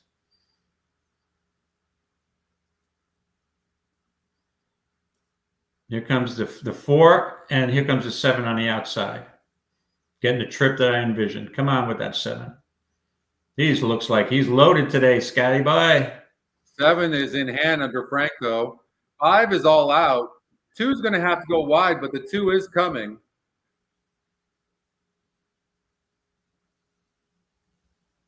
Here comes the 5. Here comes the 5. And then don't get caught by the 5. Horses. Oh, yep, there you go. Come on, hold on. Come on, man. Work that horse. Oh, we're going to get caught by the even money shot. Right there. Got caught by Scotty. All right, Scotty's on top. I'm on second. I got the second place finisher. Good job, Scotty. I changed my pick to the 2. I changed up. That's okay. Oh. Okay. Yeah. You got it in. I thought you know why? I'll tell you why. because the 5 was going off at even money, and I just didn't want the even money, and so I thought I would rather take a price horse. So I heard you say you're going to change it, but I wasn't sure you got it in. I did. That's okay. So that doesn't. I don't. I have got some price horses in here, so I'm not really that worried about that. Right. Yeah. So, but we were all over the race. Right. Who finished third? Did the 2 get third? No. I was going to say we would have had the triple 4. Looks like the 4 got third. 4 got third. Midnight Worker. So you basically had the 2 speeds held. Actually, no. Parkerness finished off the board, right? Yeah. So you had the closer did come in and get the speed. What'd that pick 5 pay, Eric? Good job, Eric. Okay, let's look at Laurel Park, race number 6, David, because they're about 2 minutes before they're going into the gate. This is a 6 furlong race. We'll cover this live race and then we'll call it. Okay. Oh, okay. I'm going to play a wager here on Laurel just because of a trainer angle. Hold on a second. Glad you brought this race up. That's nice hit for a $36 ticket. Nice, Eric. Congrats. Boom. Effing boom. So a lot of first-time starters. It's one of the reasons why I wanted to play this, because I love these first-time starter races with EquinEdge, because we have a good shot. It looks like the 5 horse, Mega Mill, might be fast for John Service. He's only 8% with first-time starters, but the jockey trainer combination is 20%, and the horse has got a nice pace number. So I've noticed that and it's the EquinEdge second pick, and it's 5-1 E morning line. There's a chance that this horse comes out running. The 2 drawing on the inside, a first-time starter, is the top EquinEdge pick. Yeah, that's who I like here. The 2, Happy Hour. Yep. Practical Joke, first-time starter. Horse is working steady, no bullets. But Salzman, what's his numbers with first-timers? Not great, but he can pop. Salzman. The 11 is a first-time starter getting bet for Capuano, or Philip Capuano is 24% with first-time starters. I mean, that's pretty amazing. That's the EquinEdge long shot. Yeah, and then you got Brittany Russell. Jeez. With the 4. Yeah, I'm going with the 2. I like the price. Okay. 6-1. Top choice.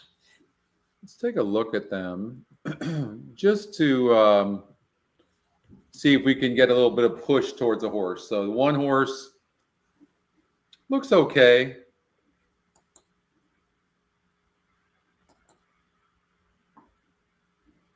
Draws the rail. Not really a great place to be.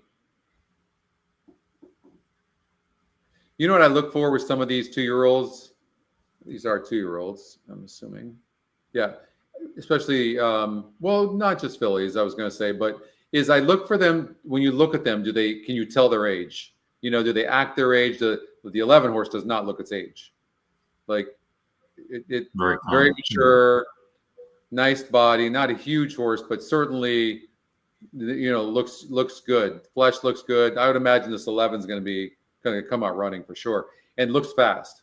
Looks very, very fast.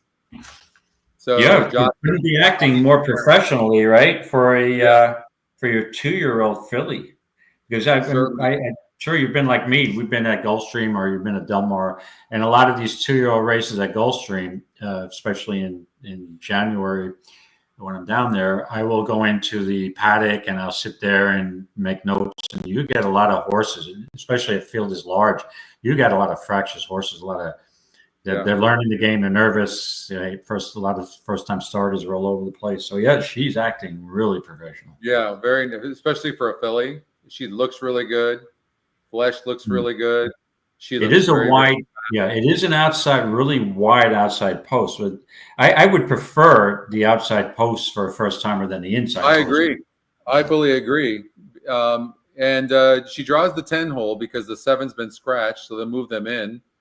I'm looking at the 2 horse. They're not giving us a good look like they are the 11, but I will tell you, the 2 looks very, very good as well. Okay, you see the 2, right? Yeah, the 2 look good. Let me just give you a quick. I'm sorry. Go ahead, Scotty. No, I was just going to say, I'm hoping to get a look at the 5 as well. But 2 look good, 11 look good. There's a look at the 3. Just looks okay to me. Nothing that great. 4 doesn't look that great to me either. So we need to get a look at the 5 horse. Actually, right. 10 just, it was a quick look, but 10 looked pretty good as well. So, but the 2 horse and the 11 horse both look super good. There's the 5 right there. Would love to get a look at the 5.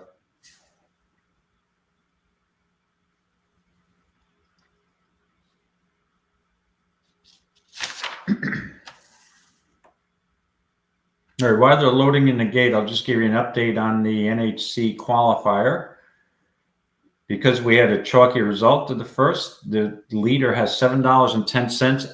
I had a second place finish, and I'm in 120th. So that tells you how many. There's a 452 entries, which is almost a record. I don't think there's been any more than 5. That's a high number. So you got 3 entries. That's what they usually have on Fridays. I thought it was like lower 4s. I think.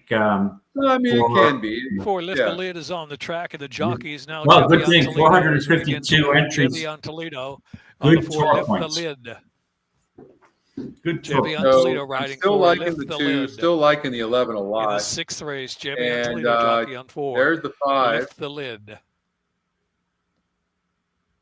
It doesn't look as the 5 looks okay, but not as good as the 2 and the 11 looked.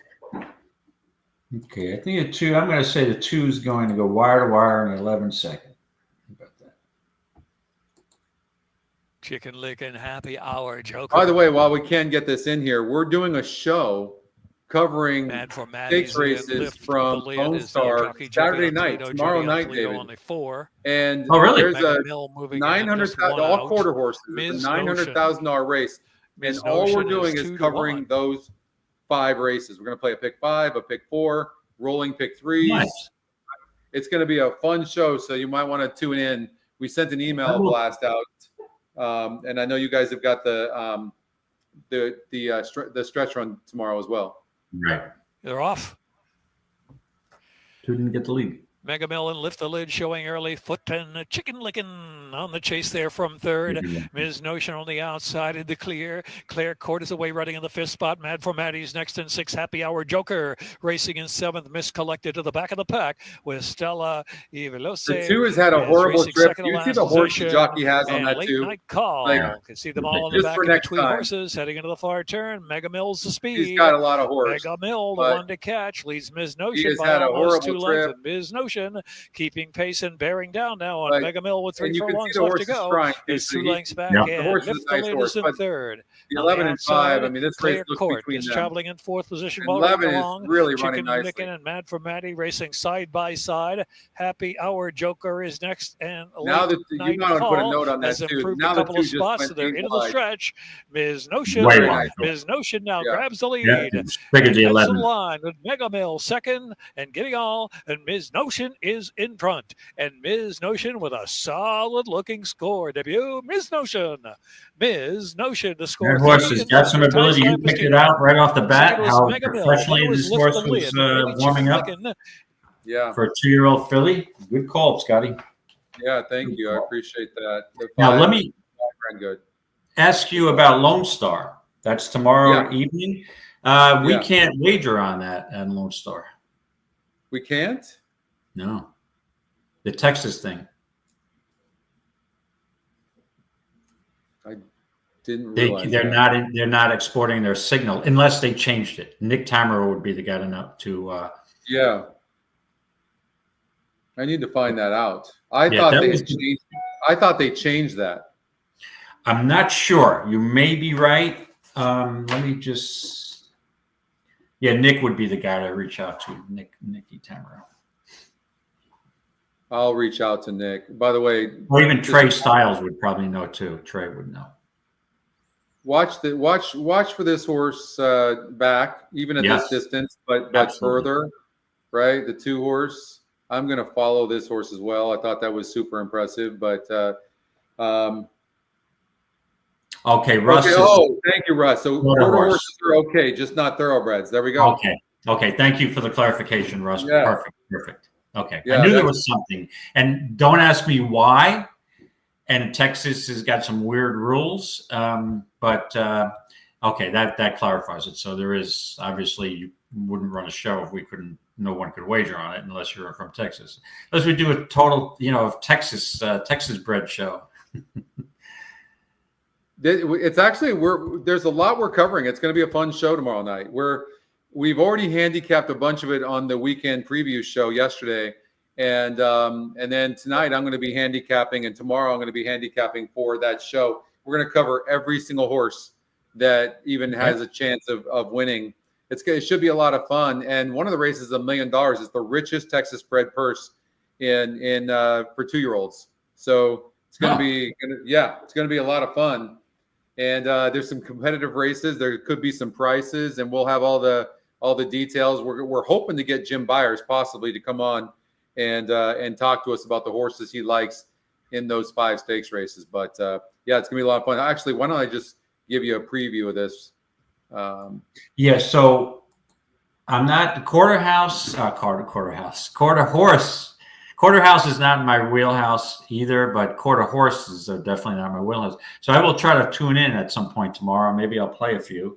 It's gonna be a lot of fun, especially we're only covering that track. And let me get to it real quickly before we sign off, and I'll kind of show you what we're going to be covering. So races 7, and here it is. So this is the Texas Classic Juvenile Stakes. It's $48,000. Then the $250,000 Texas Classic Oaks, and I've narrowed it down to these 4 horses, so you can see we've already started handicapping. And then you've got the Refrigerator Champion Stakes. Did you know the owner of Refrigerator, David, named his horse after his refrigerator because he said that his refrigerator was so reliable, and so he named his horse Refrigerator. And this is the first horse, I believe, quarter horse to win $2 million. And how about that? Yeah, and the first one to win the Champion of Champions Stakes at Los Alamitos 3 times, which is unheard of. That's amazing. But when you mentioned Refrigerator, I thought your next line was going to be he named it after the Chicago Bears. What was the player back on the 85 Bears? The Fridge. Oh, yeah. Fridge. Perry. Yeah. What's his name? Somebody. Yeah, Refrigerator Perry. Perry was Refrigerator Perry. Right. I don't know what his first name was. His first name was Refrigerator. He was born. His birth name is Refrigerator. You know that? No, it wasn't that. That would be a good one though. But to name a horse after, because you have to really love your refrigerator. Oh, absolutely. Yeah. I'm just saying. I don't know. Usually the word love and an appliance doesn't go hand in hand with me. I don't know. I like my appliances. Yes. I love nature, and but I don't know. I wouldn't know. I don't know. I love my microwave. Maybe I'm gonna. Is there a horse named Microwave? Just saying. All right. So this is race number 9. We're covering tomorrow night, and then this is race number 10, the 330 Texas Classic Derby, and then this is the big one, and this is the $910,000 Texas Classic Futurity for 2-year-olds.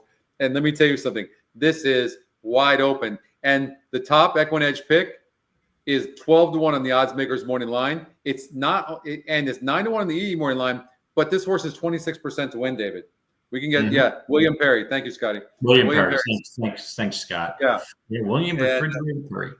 Yep. They, he was obviously a defender, but they would put him lined up when pretty much on the goal line. Oh yeah. And I think I remember one time they even threw the ball to him. Yeah. He would line up on a goal line, and he went out for a pass, and he I think it was one of the playoff games he caught a pass. Maybe it was a Super Bowl, but these days now, Refrigerator Perry would be on the new thing. They would do the tush push with Refrigerator Perry, because if he was pushing the quarterback, there's no way anyone's stopping that. I'm telling you. No, and I will say this too. There's no way I would love for somebody to tell me who was better than the 85 Bears. And there was only one team. They won the Super Bowl, but they had the Super Bowl shuffle, remember? But there was one team they lost to. They only lost one game. I believe it was on a Monday night football. I know it. Yep. You know it? Yes, the Miami Dolphins. That's correct. Yeah, That's I was correct. watching that game. That's correct. Yeah, they had the best defense. Yeah, that was a year that team was very good defensively. And my New York Football Giants, we don't want to discuss the modern Giants right now at all. But they were up and coming team at that point with LT. And in '86, our defense it's not going to rival the Bears, but it was probably the second or third best defense in the NFL, our Giant defense. In 1986, we won the Super Bowl. So, yep. That was some team, the Bears, yeah. And the quarterback, the guy with the headband, Jim McMahon, right? McMahon? Jim McMahon. Yeah, with the headband. He was a borderline quarterback. I mean, you didn't need to have a great QB with that defense.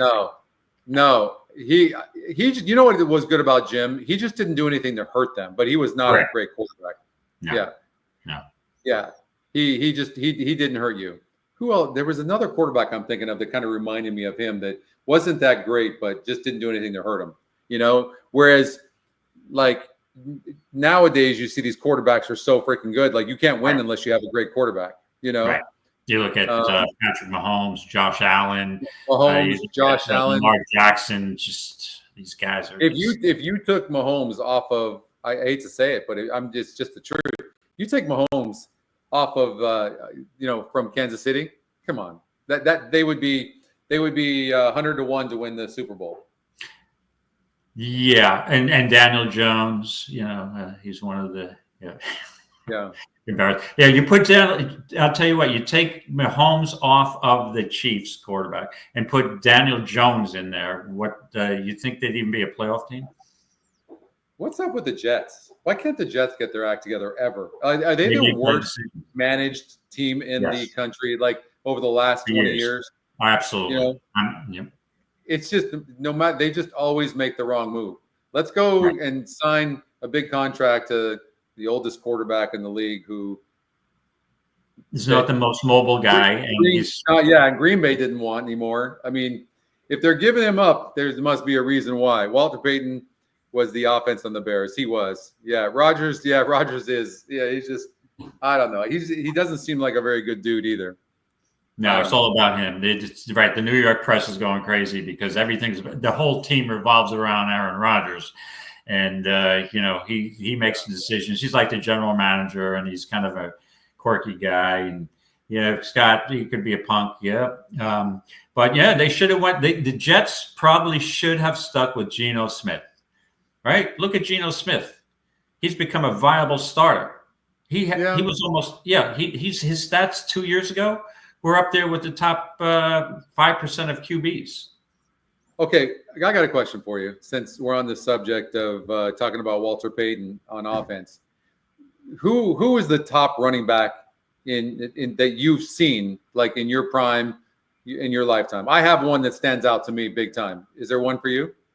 Yeah, it jumps right off the bat into my mind is Barry Sanders.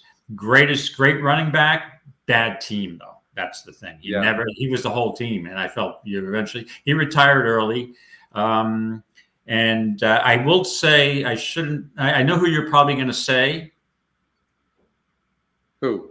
But I think and I never like to bring up his name, but since we're going to talk strictly about football and nothing else, back in the day, O.J. Simpson was one of the best running backs I've ever seen in my life.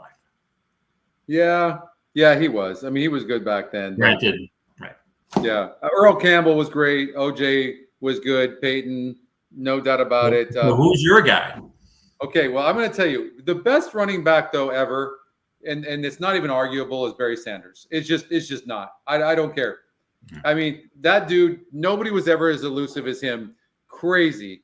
Like he'd have broken every record in the NFL for running backs if he would have stayed and wouldn't have retired, which is nuts. Like he's not normal. Nobody in that same situation would retire. They just wouldn't do it. They would demand a trade. They would do something okay, see you. Like it's crazy. But I will tell you who's up there in the top 5 lists of running backs of all time.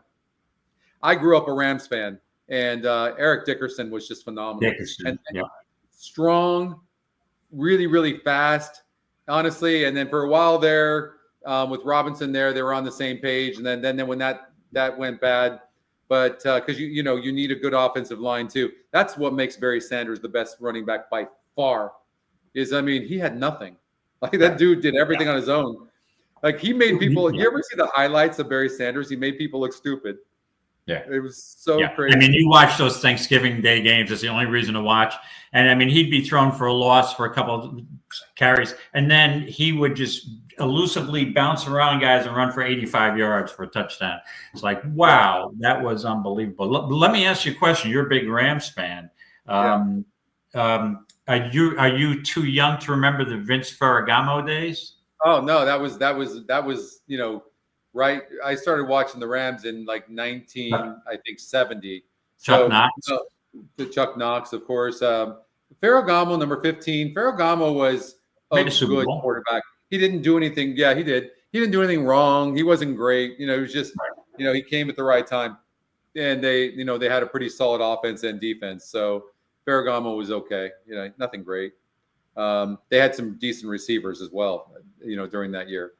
All right, then I'll tell you, who would you say, and then we'll let it go from here, but the best, now I'm probably biased, the best defensive player of all time? Lawrence Taylor. Exactly. That's you're a Giants fan. You knew that where it was going. LT, when he got to his, again, it was a limited career, but he was so dominant in some of those games that it was unbelievable. He was sick. And you had some old school guys like Jack Tatum and stuff like that. I mean, they were mean. Missing teeth. And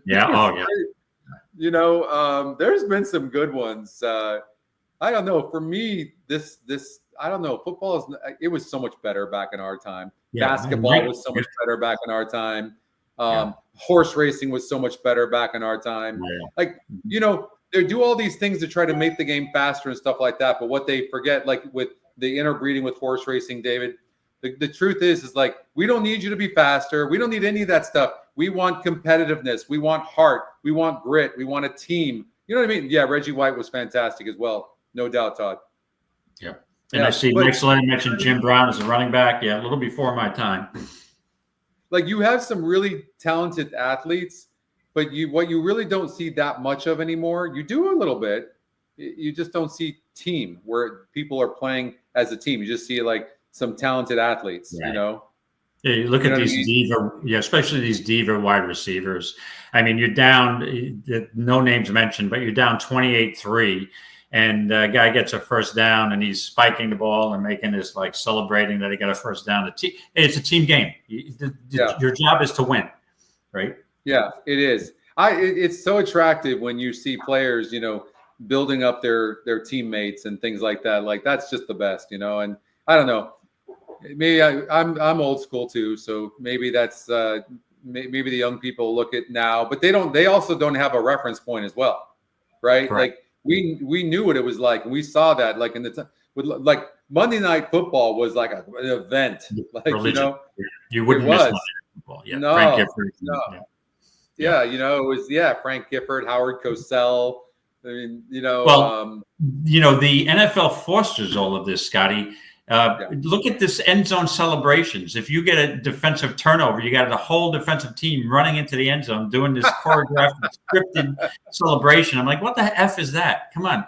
I mean, you celebrate. To me, that's rubbing into the team, and that's showboating. But the NFL loves it. And again, you want the players to have a little bit of fun. I understand, but have fun when you're winning the game. After the game, you can celebrate. Well, we might as well just go ahead. I was going to say real quickly before you tell that story, because we've got a couple of minutes, but we might as well watch this Aqueduct race. Yeah, and then we'll. Yeah, go ahead. I love this comment, Richard. I remember when Acacia Courtney was just a supermodel. That's a good one. True, Richard. That's a good one. And she's, by the way, she's good. She's good on talented. She is. They have a very talented cast there, Maggie. there's a lot of things that horse racing needs to do to get back. It's almost like I don't know. What do you think is the biggest issue with horse racing right now? Like why is it not taking? What do you think horse racing is doing wrong, and what can it do? Well, the problem is it's not a mainstream sport per se, right? It's a loyal following. I think in order to get it more popular, first of all, I think there's too many tracks and too many races, but you've got to have these small tracks be in business to support the industry, right? So you want the local people, local community going to your local racetrack. So I see that, but it's just like after the Triple Crown, most mainstream people, most people who aren't, horse players per se, they follow the Derby and maybe the Preakness and the Belmont. And then like the Breeders' Cup doesn't get these ratings. The Travers doesn't get as much, notoriety. Geez, you look at when Flightline won that, the Pacific Classic back in the day and set, won by what, 20 something lengths. You didn't even hear it on SportsCenter, on ESPN or anything. I was watching that race. I'm like, that is the most impressive race I've seen in years. This is the best horse I've seen in years. And there's no, they don't pick up on it, and doesn't get covered by the mainstream sports media. But even more detailed than that, I'll tell you what I think. Takeout is crazy high. The purses compared to the cost to train your horse aren't there, which means that affects claiming. So you can't really afford to claim a horse. It's too expensive. And you used to have, you and your buddy claimed a horse and you could do it and be able to afford it and have a great time. That's gone now. Now it's gone from you need to have hundreds of thousands of dollars or millions of dollars in order to do it. And then the other part of it is what we're trying to do here, and that's the fast handicapping. Everybody, especially the younger generation, wants stuff at their fingertips fast, and they're not going to do traditional handicapping. And so they have to be able to get the same picture that we used to get, but in a short period of time. That's what we're trying to do here. I think we're doing it to a certain extent, but we can do better. Right. The younger generation, they're now, the sports betting is legal on the apps in most states. So you've got these, football is the most popular for younger generation on the app now. And hopefully some of them will come over. Some of my son's friends are, coming over a little bit. But again, they only call me when it's the Derby. Everybody on Derby Day, I'm getting my phone's ringing off the hook. I'm getting tons of messages. Who do you like? Who do you like? Who do you like?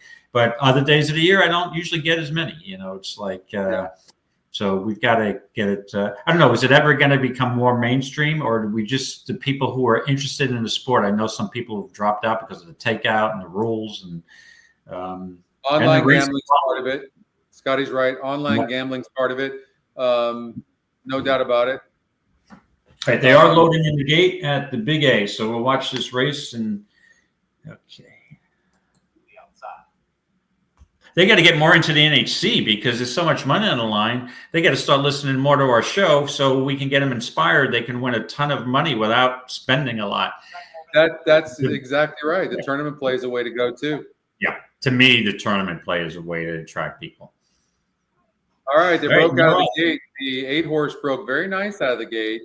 Doesn't need the lead either, but did break good. And there goes the 9 on the outside. So there is a speed duel up front between the 4, 6, and 9. And the 8's just sitting back and forth right now. And here comes the 3-horse on the rail. But, I mean, they really fought hard there, David, to try to get the lead. I think the 8 still holds an advantage right now. Here comes you have the 6-horse though, right? Yes, he's in between horses. I'm not sure he's not going to get burnt out in his speed, his pace, but he looks okay. He's traveling nicely. But my question was, can he stalk? And can he get 6.5? We're going to, and maybe not. The 4 looks like he's gone. 7's pretty loaded as well. He's got a lot of horse. 8 went down to the rail, but yeah, this is between the 7 and the 4. I don't think the 4's stopping.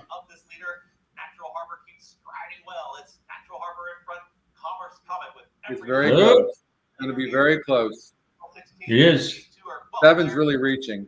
Yeah, he's got him. Okay, he moved up in class. 12-5 eventually. 7-4-8. Let's see here. The 7-horse Commerce Comment was 12-1 on the EE morning line. It was 18%. And you're off at 3-1. And listen, that was off the claim for Dutrow, who's 22% off the claim, and the horse rated nicely under Dylan Davis. And they claimed this horse for $32,000 for Michael Dubb, and got immediate returns with that $58,000 purse. And this horse ended up getting off at 3-1. So congratulations to the connections there. All right, David, that was a lot of fun. Yes, it was. Right? Yes, Scotty, we had fun. We picked a few winners, and hopefully we can get a few people home today. And always have a good time. I really enjoyed doing the show. Thanks for everybody for listening in and putting up with my nonsense. And hopefully we gave you a couple winners. So so far I had a pretty good day. I want to keep it going, see how it goes. All right. Well, have a good rest of your weekend. I hope you can join us tomorrow on the stretch run. And then tomorrow night, we've got the stakes races covering you on quarter horses, 5 big stakes races at Lone Star Park. Thanks again, you guys, for joining. Thank you. Thanks, everybody. Have a great weekend. All right, Scotty, enjoy your weekend. Thank you, David. Same to you.